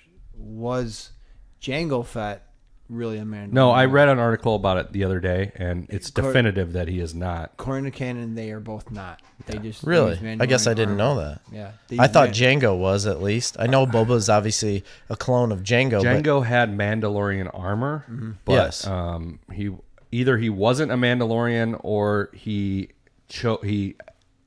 maybe was of Mandalorian origin and chose a different path. Chose to take his helmet off. Chose to be a bounty hunter. That's a whole nother fucking thing. To be a bounty hunter and a scoundrel, basically. Yeah. Well, and then you go back to the whole scruffy looking nerf herder. So perfect. So while we're on this whole thing about the Mandalorians not taking off the helmets, in Rebels and in Clone Wars, Mandalorians remove their helmets all the time. It's really? Yeah, like all the time. Maybe it's part of the guild. Well, and supposedly they're talking about how it's part of the foundlings. Okay. Do you want to find out? Yes, I do. The latest episode of The Mandalorian, number 4, furthers warrior culture in Star Wars mythology, revealing why neither Jango nor Boba Fett were Mandalorians. Doubts already existed, but Mandalorian episode 4 settles the debate conclusively, making his theatrical debut in 1980. And thus providing after plans for Boba Fett's solo movie were axed, Jon Favreau was put to work on a live-action TV series. I'm gonna need to read this. Yeah, that's telling us nothing. Yeah. So anyway, in episode 3, though, I'm gonna tell you. I just need to read, so I don't read. In episode 3, he brings the Baby Yoda back. He gets his payment. He gets his new armor, and then after the new armor, he and when he was talking to yeah, but he was talking to Carl Weathers. Yeah, and he's like, "What are they gonna do with it?" And he's like, "Who cares? Like, you're not even supposed to ask that. Like, it's none of your concern. What do you care? You got paid. Get out of here." And so, he does leave, but then he's like, "No, I'm not. I got to find out what they're doing with that." And he goes in and kicks some ace inside this building. Finds the Baby Yoda baby carriage in the garbage and loses it. Yes, and he loses it, and then he kicks some ace, gets Baby Yoda out of its little incubator thing that they got him in, and pulls him out. And then he's leaving, but he's obviously being surrounded. Yep. It's a really cool fight scene, I think, at the end. Yep. And then the guild... It's a great fight scene. Like, the guild comes back, like the other Mandalorians come back to help him. Yeah. Spoilers. Well, if you've seen the Star Wars Rebels, they are very big on the jetpack. The Mandalorians wield jetpacks. Yeah, so this is what I thought was really cool, is that at the end, when he's in his ship and he's flying away, he finally got away, and one of them is in a jetpack flying next to him, and he's like, "Man, I got to get one of them." Worst part of the show to date. So what? That part? That part. Why didn't you like that? Yeah, I would agree with you. Oh, yeah. The salute. The salute, So, yeah. You taking something that doesn't belong in that universe. So that I would agree. That is a military Earth thing. Yeah. And somehow we're to believe that translates a long time ago to a galaxy far, far away. So with that character, well, I mean, That character. I don't know if you need to look that deep into it. The character that was flying beside him, voiced by Jon Favreau. Jon Favreau. Thank you. I've been drinking. But also, it doesn't matter. You always say it. Like that. You say it like that every time, so it's all right. Favreau. The character's name is his last name is Vizsla, which is a huge part of the Mandalorian. Oh yeah, culture. that's one of the clans, right? One of the clans. So that whole part. That was the bad clan, wasn't it? No, it was the good clan. Okay. Clan Vizsla is where you got clans, you got families, and all that bullshit. You need to watch Rebels. Yeah, you really because in Rebels, apparently. Mandalore is controlled by this one clan, which is backed by the Empire. Yeah. I got the lowdown on Jango, by the way. Okay. So while Jango Fett's origins are murky, the prequel trilogy bounty hunter is said to have been born on the Mandalorian world of Concord Dawn. That's what it was. It's Moon. He's not born on Mandalore. He's born on Concord Dawn. Well, it's Mandalorian space. One might assume that it was here he received his training to become a Mandalorian. However, he didn't necessarily gain his Mandalorian armor via legitimate means. In the Clone Wars, Almec, the Prime Minister of Mandalore, asserts that Jango was merely a regular bounty hunter who acquired a suit of Mandalorian armor. So neither him and clearly Boba Fett was not a Mandalorian. So they're just got of the armor maybe from his dad. Mandalorian descent, but as we know from Clone Wars and from the Mandalorian, that it is a very specific culture. Yeah. You have to earn your armor. Yeah. So Okay. Before we started this, we were talking about episode 4. No, we were talking about episode 3. No, We're still on 3. before we started talking about the podcast at all, you were saying how you didn't care for episode 4. It wasn't one of my favorite. I think it's the weakest episode. I think in it's my favorite episode by far. Really? Yeah. Oh, it reminds me of it's the widely classic- frowned upon. So it reminds me of the A Magnificent Seven, the Seven Samurai. It is Seven Samurai to a T. There. But there's only 2 of them. So. Well, that's true. Yeah. But it's still the classic Western. The good guys defend the helpless village against the bad guys in training. Yeah, I get that. And I don't think it's a bad episode. I just think it's not the best out of the 4 that are out right now. No. I thought it was because it had the most story and it had a lot of exposition, and you're definitely getting attached to the character. I don't think it had enough story that pertained to what he's doing, though. It had an individual story that kind of slid it off to the side that doesn't tell me like anything at this point of what is actually happening with everyone. Like, where's he going to go with this? It's not supposed to. Baby Yoda, like what's going on? But they haven't done that throughout the entire series. It's been a continuing storyline of him going to find this thing. He found it, brought it back, then ended up saving it again and leaving. And then he leaves, and I get he's going to like hide on a different planet. And then you have this one individual fight for a town that he really doesn't need to do that for. I think it's kind of a waste of time. Settle Baby Yoda there. It's character building. The whole point of it is, he could have left. Definitely, exactly. He left these people high and dry. He's not the bad guy that we originally thought. It's character exposition, but it's also, to me, it's just like you're saying. Why would you put yourself in a situation to be in that much danger when you're actually just trying to hide? Well, he's trying to find somebody to take care of the he's baby. A good guy. He knows he can't keep a baby with him. I understand that, but any rational person, you wouldn't give me a baby. Any rational person, include like in his position, wouldn't stay at a place that has like Empire mechanized people coming at them, like the orcs. They look like orcs to me. But they weren't. They just had an ATS. I know. So why would you say, I think I'll fight this and maybe win? Just because he became attached to the people there. So I don't buy it. I don't. In like literally in like 2 days after talking to one person, he became attached to an entire village. One person he wanted to bang. You're telling me you would drag up, leave him high and dry, get in your spaceship and just because he didn't know the situation. They offered him a very small amount of money. He's trying to make a life for Baby Yoda, and I know, but he didn't know what was going on there. He didn't know about the town. He didn't know about the village. They offered him a super small amount of money, and he was like, I don't really want that. And then I don't remember what they said, but it caught his attention, and he's like, I would go there. No, he cares. That's the point. He gave the money to Gina. What's her name? I don't know. The shock trooper. Yeah. Yeah. She was badass too. Yeah. She was cool. I like her a lot. He gave the money to her, and because he knew he needed a place to raise the baby Yoda to put him, and then after the fact. Well, after the fact, but after, and then when the bounty hunter shows up with the fob, he knows that.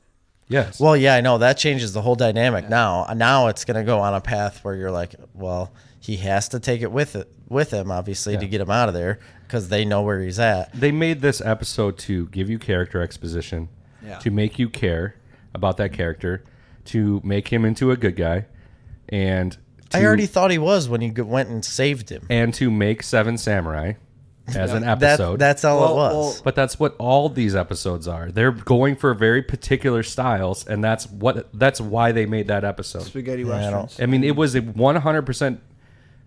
That's what it was, and that's why they made it. Just to have it. Yes, they made it because that's an iconic storyline. That's an iconic movie, and they wanted to reproduce that just the way they're reproducing Western themes in the earlier episodes. Well, I get it, but that doesn't necessarily mean it's going to make a good show.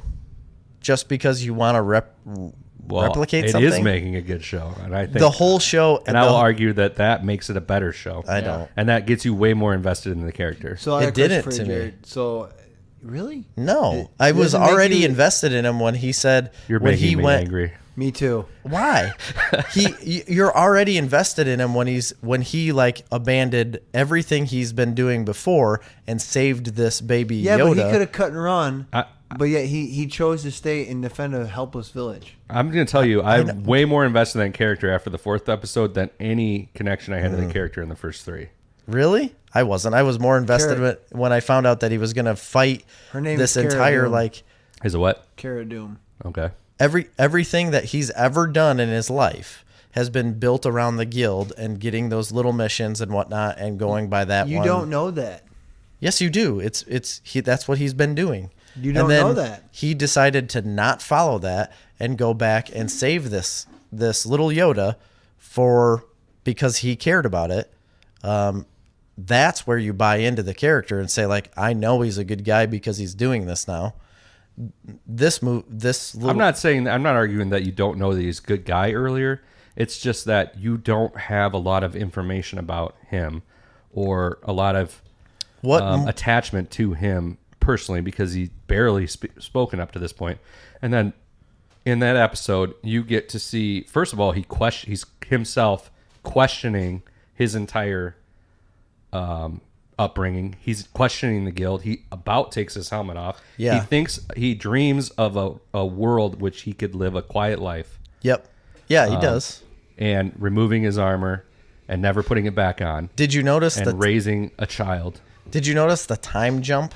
They do a pretty significant time jump in that episode. I would assume the time that he's in the village is a lot longer than what they portray. So it's like right after the battle, he says one little line, and it's like he says something like, well, yeah, but that was a couple months ago. Yeah, no, I caught that they had been there for a while. Yep, right after the battle, they had already been there for like 2 or 3 months after that had happened. Yeah, he was sitting down. It's a pretty significant time jump though, right then, and that's when that guy shows up, because you could take it as like the battle ends and like a new day comes, and then all of a sudden somebody with a tracker shows up, but it's not that way. It's actually like a few months in the future, and they finally catch up to him. Makes the realization that there's nowhere you can go to be safe. Yeah, I thought it was a great episode personally. One thing that I really enjoyed about it is, I don't know if you picked up on this, but it had just from the very beginning, especially the very beginning of that episode, I felt like it was in a Firefly episode again. Oh, but yeah. Oh, yeah. To the max. It felt definitely exactly like an episode of Firefly. Yes, definitely. And so this episode's been blowing up on Twitter and like all the social medias. And do you know why? Why? Because there was, and it's stupid. I think it's stupid. I never noticed it. It's very hard to notice even if you watch the video. But people, because people notice everything, noticed in like 2 frames, a boom mic came down into the frame, and you could see it move around. And it's when he's inside the hut, like talking to the, what's her name? The widow. No. The other. Cara Dune. Yeah, the other lady. So she's inside this hut. They're talking to each other. And then all of a sudden you see the boom mic come in and like moves like this. And then it comes out of the frame. You can't really tell because it's so dark. Yeah. Until somebody like highlights it and like puts circles around it. But it blew up apparently the last Friday when the show came out, and everybody was like, "Oh, did you see the screw up, the boom mic?" Is it as bad as the Starbucks cup in a Game of Thrones episode? It's not even close. Do you know how many shows and episodes and things have had a boom mic pop into them? Like, who cares? It's very common. And I don't understand why people are staring at the top of the screen to even notice that to begin with, because I certainly did not see it in the black shadowy part. But it's been blown up. People are talking about it like crazy. So I don't know, but I'm thoroughly hooked on this show. Yes. I just cannot wait. There's no possible way I could miss an episode on a Friday night. Same here. Correct. It just can't happen. Well, I don't know if I've ever watched any of them on a Friday night. I've watched them all on Saturday. Same here. I'd watch them if I got home at 1:00 in the morning on Friday night. I'm watching Mandalorian. Do they come out at like Friday at midnight? I don't know. Like Thursday night, midnight? I don't know when they 12? come out exactly. I don't know. But I've watched everyone on Friday night, and then this was really the episode that cemented the show to me. And I think it's because of what me and Dude are saying, because we're not terrible people. We're talking about the emotional connections that you start to form at this episode. I'm not saying there isn't emotional connection. I'm just saying I didn't feel it. They're building for something bigger. And I literally have no freaking idea week to week where this show is going. No clue. Don't. You don't. And they're almost individually separate episodes. It's kind of they're building for something. Yeah. Just like they did Disney or Marvel did for the cinematic universe. To me, there's something bigger on the horizon coming. But if there's 4 episodes out and we might get 8 to 10, I don't know how many episodes we're going to get. I don't know how many either. They haven't there's even no way said, have they? This is going to end and it's going to be devastating. Yes, it is. and you're wait 1 year just like you did for Game of Thrones. So can we? But I care so much more about this than Game of Thrones. Same here. Can we touch on the fact of that you and I, Chris, are writing a comic book called Jetpack Samurai? That's we should talk about that because Disney owes us money. Yeah, they do, because this episode is exactly what the first issue of our Jetpack Samurai is basically. Say it.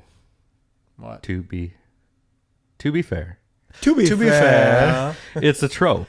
It is a trope. And when we wrote Jetpack Samurai, we wrote it as a trope. Yes. Because we the whole extensively talked about that. We talked about it even, I believe, on the podcast, because we wrote something one way first, a different comic. Yeah. And then when we decided to write Jetpack Samurai, we said, hey, let's write the tropes. Yeah. Because I was originally completely against it. I was like, I had this like really naive thought that we could write something original.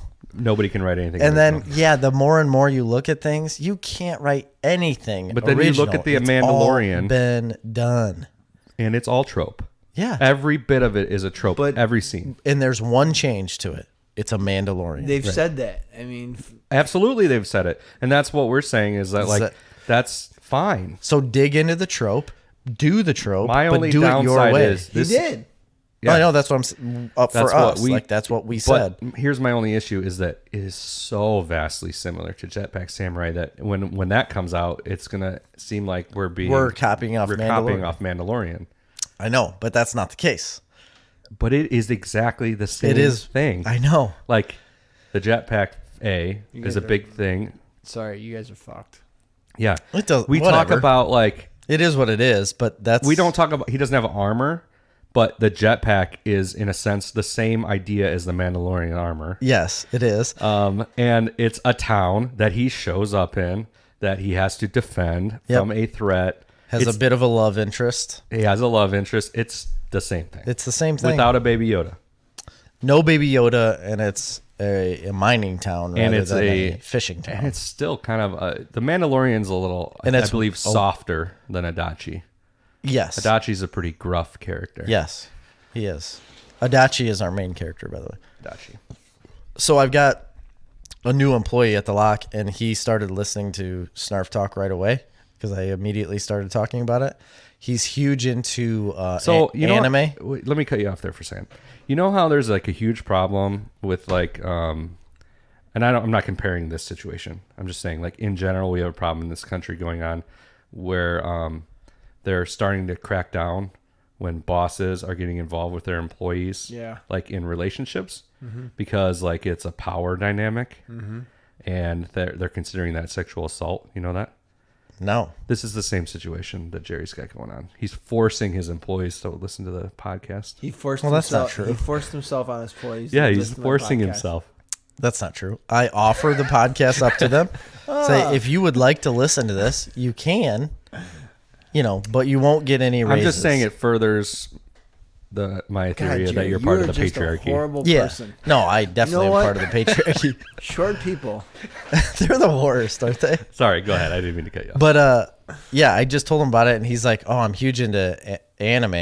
And then I started telling him about. Well, he came to me the next day, and he's like, "I was on your website. I'm really interested in this Jetpack Samurai thing you got going." Yeah. He's like, "Because I love anime." He's like, "And there's tons of stories out there." He's like, "That are similar to this." He's like, "But I feel like you could go in a really good direction." I was like, "Man, that makes me happy to hear you say." You're getting promoted, son. But he's a cosplayer. He does a lot of cosplay. Nice. I to him listening. What's his name? Esteban. I am a huge fan of not anime necessarily, like as far as I would say that I'm a fan of anime. Like some of those Japanese movies are some of my favorite movies, like Spirited Away.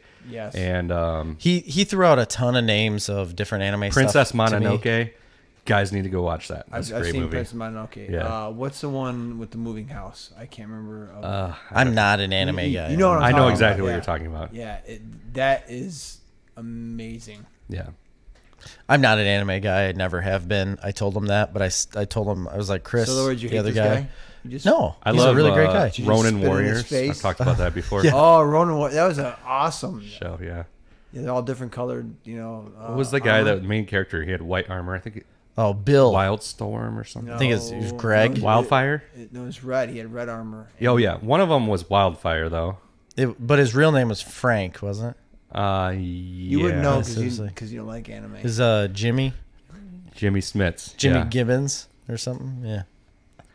Cool. So it was interesting. Speaking of the Mandalorian, and are we getting close to our time here? Yes. I listened to this thing today on Joe Rogan, and it was Malcolm Gladwell was on there. The guy that wrote like Outliers. Oh, okay. You're back a little ways then. Yes, Because a new episode came out today. It's hard to get through.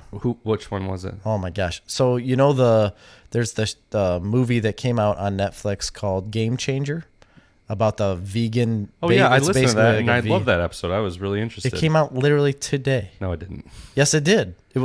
Yes, it did. It came out. Are you today. talking about the one with Chris Crusher where he debunks the movie? So That was a while ago then. Yes. So he brings Chris back on with the guy who made Game Changer. Okay. I listened to the first one with Chris Crusher. Right. So he debunks the movie, but then he brings both of them on to have a discussion. I totally want to hear that. And the guy that did the movie, the fighter guy, what's his name? Wills something. James Wilkes. Yeah, James Wilkes. So he is 100% the worst person to have on a podcast or anything. He's somebody that talks over top of you all the time. He'll give you a question. He'll say like, "Well, what's your rebuttal on this?" And that Chris guy starts to try to tell him an answer, and he talks over top of him about how he's wrong. And then he's like, Jamie, bring up this slide. No, hang on a second. Can I just finish my point? Can I just finish? I hate that. It's 3 hours and 24 minutes, and I made it through, I think, about 28 to 30 minutes. Chris Crusher thoroughly debunks that movie, and that movie sounds like it's a bunch of hot garbage. Oh, it is a bunch of hot garbage. Even in 30 minutes that I listened to this podcast, just the claims that if you listen to the debunking episode, So- like some of the claims they're making are so outlandish. so But what's annoying is like millions of people are going to watch that documentary and believe it to be true. Completely convinced. So he basically says in this documentary that meat will cause cancer and dairy products will cause cancer in you if you eat them. And so at one point in the beginning of this podcast, there's like a study that they both talk about. And the Chris Kresher guy says that, in this study, 84% says there's no evidence to very little evidence that it would cause cancer, or like less of a chance. So there's no chance or less of a chance for it to cause cancer. So there was 71% that was no chance to cause cancer, and 13% of very or lesser chance to cause cancer. And that's a study reviewing dairy products. multiple studies. Yes, and it was just all on dairy products. So when he made a quote about this and was talking about it, his quote was to say that 84% of tested individuals have no chance to a lesser chance of getting cancer. That's what he said. And this guy blew it out of proportion and got like into like semantics about it, saying like he's falsifying information and trying to lead you in the wrong direction, because what he should have been saying is that 71% is no chance, 13% is lesser chance, and then there was a 16% that said that there is a slight chance of getting cancer. He's like, so he could be saying there's 87% of no chance to a slight chance of cancer. Right. And he's like, but what the other guy's that's not doing what I'm is talking picking about. one study instead of a study that reviews thousands of studies, and he's saying there's a 100% chance. Yeah. So exactly. And he's like, that's fine. I could have said it that way. He's like, but what kind of argument are you bringing up here? He's like, either way, you can look at the study and see that there's 84% chance that says you're not going to get cancer from this, like out of the millions of people that have been tested. He's like, and you keep trying to tell us that if you eat meat, it's bad for you and you're going to get cancer. Well, and then that's not a thing. Also, the 16% chance of studies that showed that there was a link. So this is one thing that drives me crazy is they say, oh, blah, blah, blah study came out that says if you do such and such, you're 30% more likely to get cancer. Okay. And in theory, that might be true. You're 30% more likely. That means your chance went from 0.0000001 to 0.0000013. Yeah, exactly. And that's 30% more. Yes. And those numbers aren't right, but you get what I'm saying. Yes. Like 30% more means nothing without understanding where the actual probabilities lie. And in this podcast, you could tell Joe was getting super aggravated right away. And he kept saying, so one of the arguments was that they brought up in the show that the same way they marketed tobacco and cigarettes and everything, the guy says is the same way that they marketed meat. He's like, and there is the exact same effect of eating meat to smoking cigarettes. This guy's an and idiot. So Joe brings that up, and he said, marketing tactic I can understand. He said, I can understand you saying like they may take the same marketing tactic. He's like, but you're saying that meat causes cancer like tobacco does. He's like, no, that's not what I'm saying. He's like, yes, it's exactly what you said in the show. He's like, you tell me right now, you think meat is bad for the human body? He said, yes, absolutely. He's like, so you think it'll cause cancer like tobacco? Well, no, that's not what I said. He's like, but there's a whole film that you say that on. Right. And it's an absolute ridiculous thing. And you could tell there was just so much tension in this podcast, and it was so hard to listen to because this one guy that was is just completely. The problem is here's out of it. He's just out of it. Why would you go on Joe Rogan's podcast out of all fucking people saying that I think meat is bad for you? Well, Joe Rogan is a avid hunter. That's why he's on there. That's because Joe Rogan had a specific podcast debunking with Chris Kresher in which they debunked the documentary that this guy made. And he wanted to have a rebuttal. To give him a chance to come on and have a debate.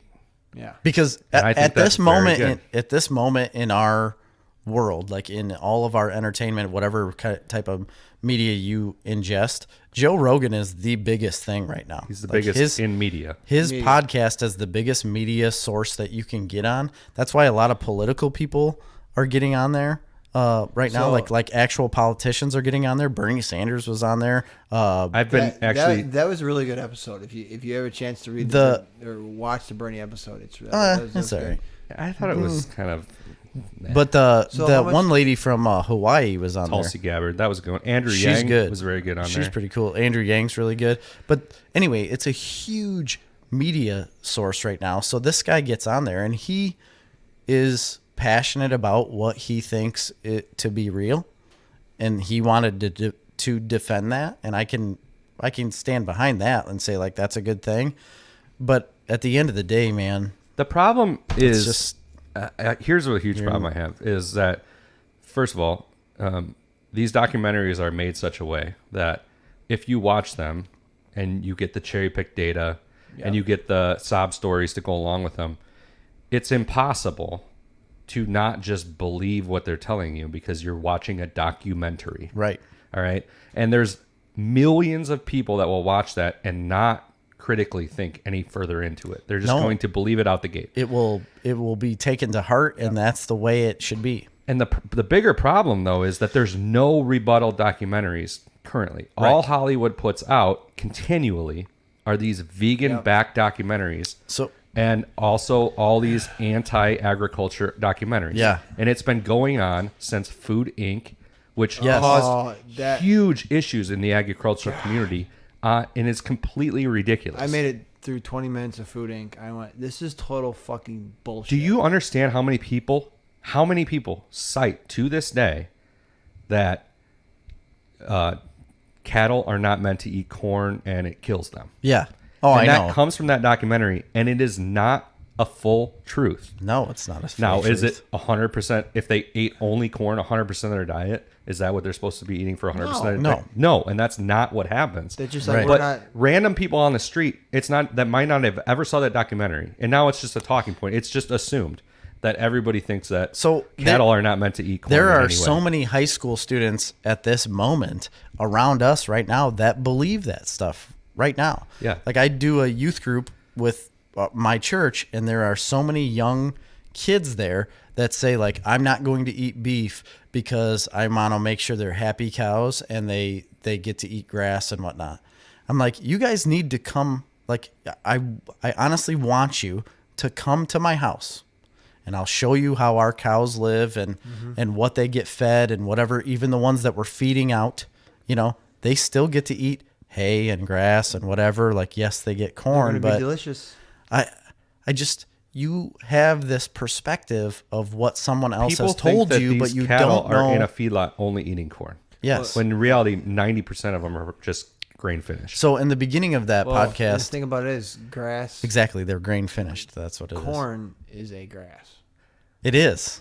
Well, right, but the plant is. The point of it is that it's just not true that they can't digest it. They have the amazing ability to take food that is almost inedible by humans or has very, very low nutritional value to a human being. Correct. And convert that into an extremely highly efficient form of energy for human beings to eat. Because it's a ruminant animal. Because of their digestion system, which doesn't do what ours does. They're meant for us to eat. So, I mean, take that out of it.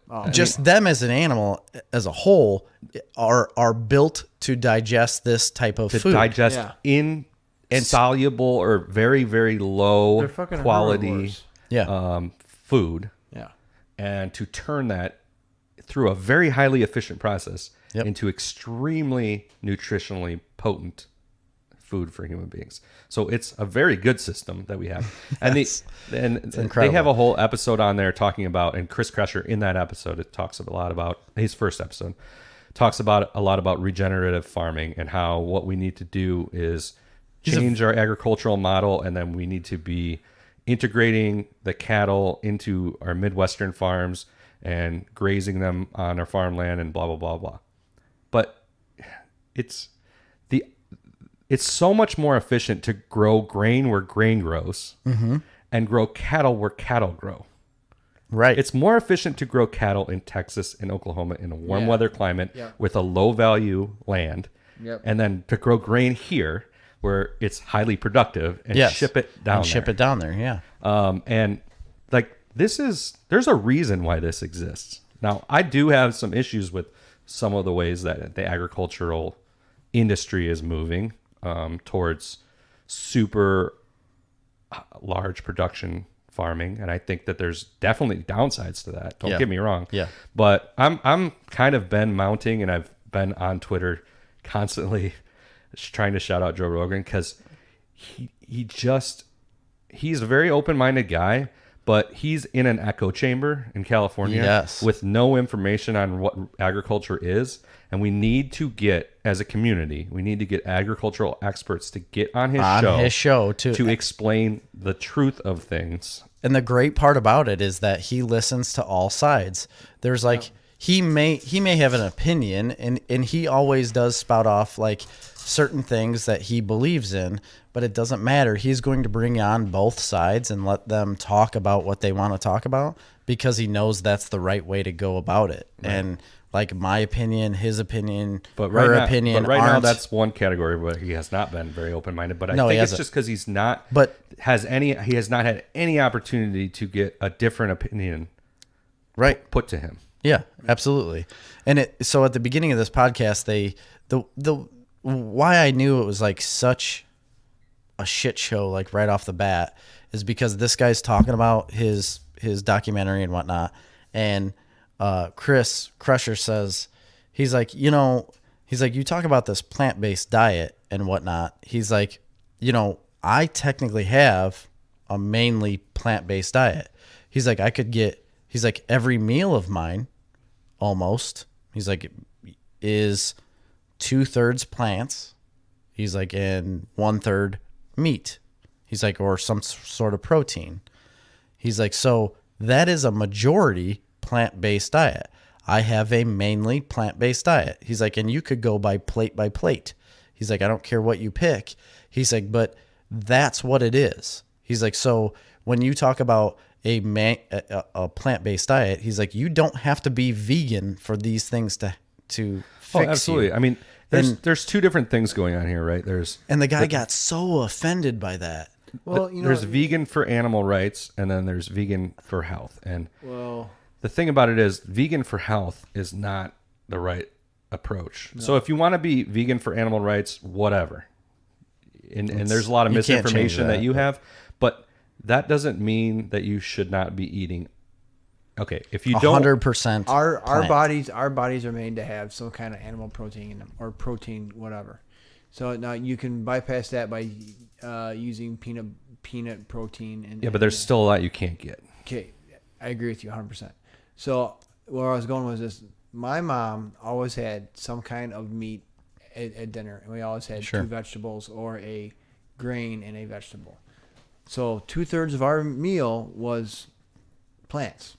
Where he was going with it. I mean, that's been the staple in the Midwest for generations. Right. And where I was going with this is it's funny. Everything's coming back full circle.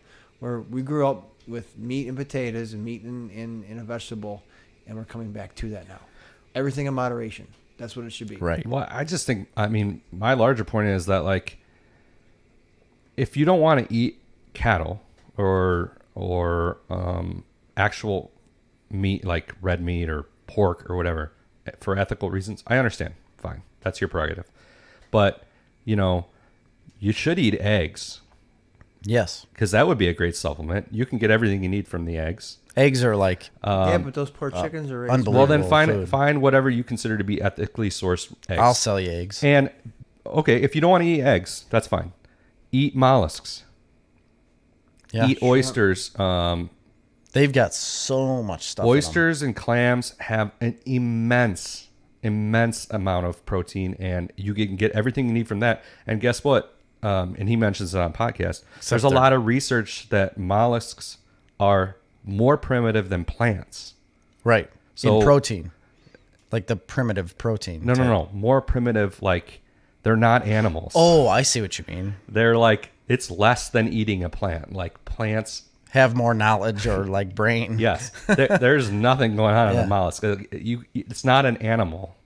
Really? Yes. Wow, that's weird. But that's not 100%. But there's a lot of there's scientists that have been theorizing that they're a more primitive. The problem is they're super gross. Oh, I think they're delicious. Oysters I hate oysters so much. God, you like my worst. I've eaten them so many times. Every time they're around, I'll be like, I'll try it. It's a texture thing. Right here, man. I just don't like the snotty texture. Huge plate of oysters raw. This is the perfect discussion, and I wish we weren't really out of time because I watched this documentary. It's not a documentary, but it's a series on Netflix called Explained. It's like they're like 30-minute. They tackle an issue, and they did one on animal intelligence, and it was a super interesting episode. Oh, really? And they talk about like certain animals can recognize themselves in a mirror. Like there's only certain animals that can do that. Primates, and not all primates, but chimpanzees and other ones. Dolphins can recognize themselves. What about parrots? Some birds, yeah. Like crows can. Crows are very smart. They even think they found maybe a fish that can recognize itself in a mirror. And this is like a huge test. Like human children can do it at like 3 years old or 2 years old. But anyway, and this is a longer discussion, but what I found really interesting is they dive deep into saying, hey, like, what do we consider intelligence? Okay. Do we consider it memory, like having memory of this or that? And they're like, and then they explain, well, there's animals there's a bird that can throughout an entire season hide 6,000 seeds across a state and then come back the next year and find every one of those seeds. Yeah. No human can do that. And they're like, do we do it by ability to navigate? And then they talk about how animals can navigate better than we can. Is it for being able to plan for our future? And then they talk about animals that plan for their future and recognize their past better than humans. So like every category of intelligence that what we consider to be intelligence, there's an animal species out there that does it better than us. The difference is, though, is that there's different animal species, whereas we are one species that does all of them. Well, they kind of go through all of that, though, and kind of explain it. It's interesting to watch. And what you kind of start to recognize towards the end is that it's just a completely meaningless word. And our idea of intelligence, or us being more intelligent than an animal, is based on our perspective. Wow. Sure, but it's also like I was saying, like the compound nature of all those intelligences. Well, they address that though. They specifically, do? Yeah. Because that's what I was going to say. So like each one of these species may have one thing that they're honed in on that they do very well, but they don't have the capability to harness all of those things. I don't know that that's necessarily true. I'd have to think about it some more and rewatch it. But I think the larger point that was interesting is that we don't have there's no way to define what intelligence is. No, there really is not. So for us to think that we're more intelligent than necessarily something else, you got to break it down further and be like, by what measure? Yeah, that's deep. And you're trying to measure a completely abstract thought that has no real meaning. Anyway, I thought that was an interesting episode. So I don't know how we got on this huge tangent of Joe Rogan stuff, but you were talking about something to begin that with. I was talking about, well, I have a ton more while we're at, but we're probably out of time. Yeah, we basically are. I'll quickly mention, I was talking about Malcolm Gladwell, and he had an interesting theory about storytelling. Okay. That kind of relates to the Mandalorian, but maybe I'll talk about it in a future episode. Okay. I'll quickly just talk about two shows I've been watching. One is His Dark Materials. I've been watching on HBO. I won't get into them. We don't have time, but I'm really enjoying that a lot. Okay. Although I will say Miranda's in it, and he's one of the main characters in. And I love Lin-Manuel Miranda. I loved Hamilton, and he did the soundtrack from Moana, which I think is one of the best soundtracks of any movie ever made. Good. Is he playing the lead character in My Dark Matters? His Dark Materials. That's what I'm talking about. Yeah. He's not the lead character, but he's a main character. He is not a good actor. Oh, really? That's not good. Not good. But I'm really enjoying that show. I think it's worth watching. everybody. Okay, good to know. So watching that. But the one that I'm mainly watching that I think is the best show on television is The Watchmen. Dang also it. Also on HBO. Yeah, So- on HBO. I started off not being sure about this show. It's continually gotten better. You get to episode 5 is incredible. Episode 6, I think, and I'll talk about this more in the future. I was texting you about episode 6. I know, think it's one of the best episodes of a show ever made. So I got to episode 4. I watched all of episode 3 and I let it run into episode 4 and I fell asleep because it got super late. And then when I woke up, it was like literally the last like sentence that was said in episode 4. And I was like, huh, that's interesting. And I haven't went back and watched episode 4 yet. Well, I will say episode 6 is essentially what it is a flashback episode that's giving you some more background episodes. But you won't, because they found a way to make a flashback episode that is so novel.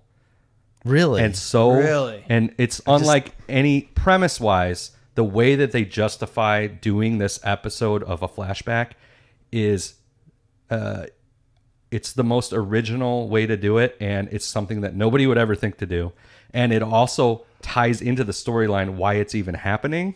Okay. And on top of that, the flashback is one of the best episodes of television I think ever made. I think it's one of the probably most important episodes of a television show ever made. I think it will win an award. Wow. And then He's all about that. I'm gonna start watching it tomorrow night. episode 7, the one after that, it is a complete and utter just mind. It's crazy. Yeah. Episode 7 is incredible. This show is. Okay. I don't know if anybody's watching this show, but I'm going to tell you right now, it is unbelievable. But you got to get through the first 2 episodes, which are not the problem. Good. The first 2 episodes just threw me for a loop. Yeah, that's Jerry's favorite show. Well, it's not necessarily my favorite, but it is one of my favorites. It's very good, Jerry. It's amazing. Thank you for recommending. Oh man, wait until you get to like season 3 and 4. Everybody needs to watch Watchmen, though. I'm going to talk about it a lot more on the next episode. Right. Okay. Because Jerry, we got homework. Yeah, I've got to finish Watchmen. Yep. I got to start it. All right. So we're trying to cut it a little shorter than our 2.5 to 2 hours and 40-minute episodes that you guys have gotten in the last 2 weeks. So that's all we got. Dude, you good? I'm good. All right. For Snarf Talk this week, I've been Chris. I'm Jerry. And I'm Dude. See ya.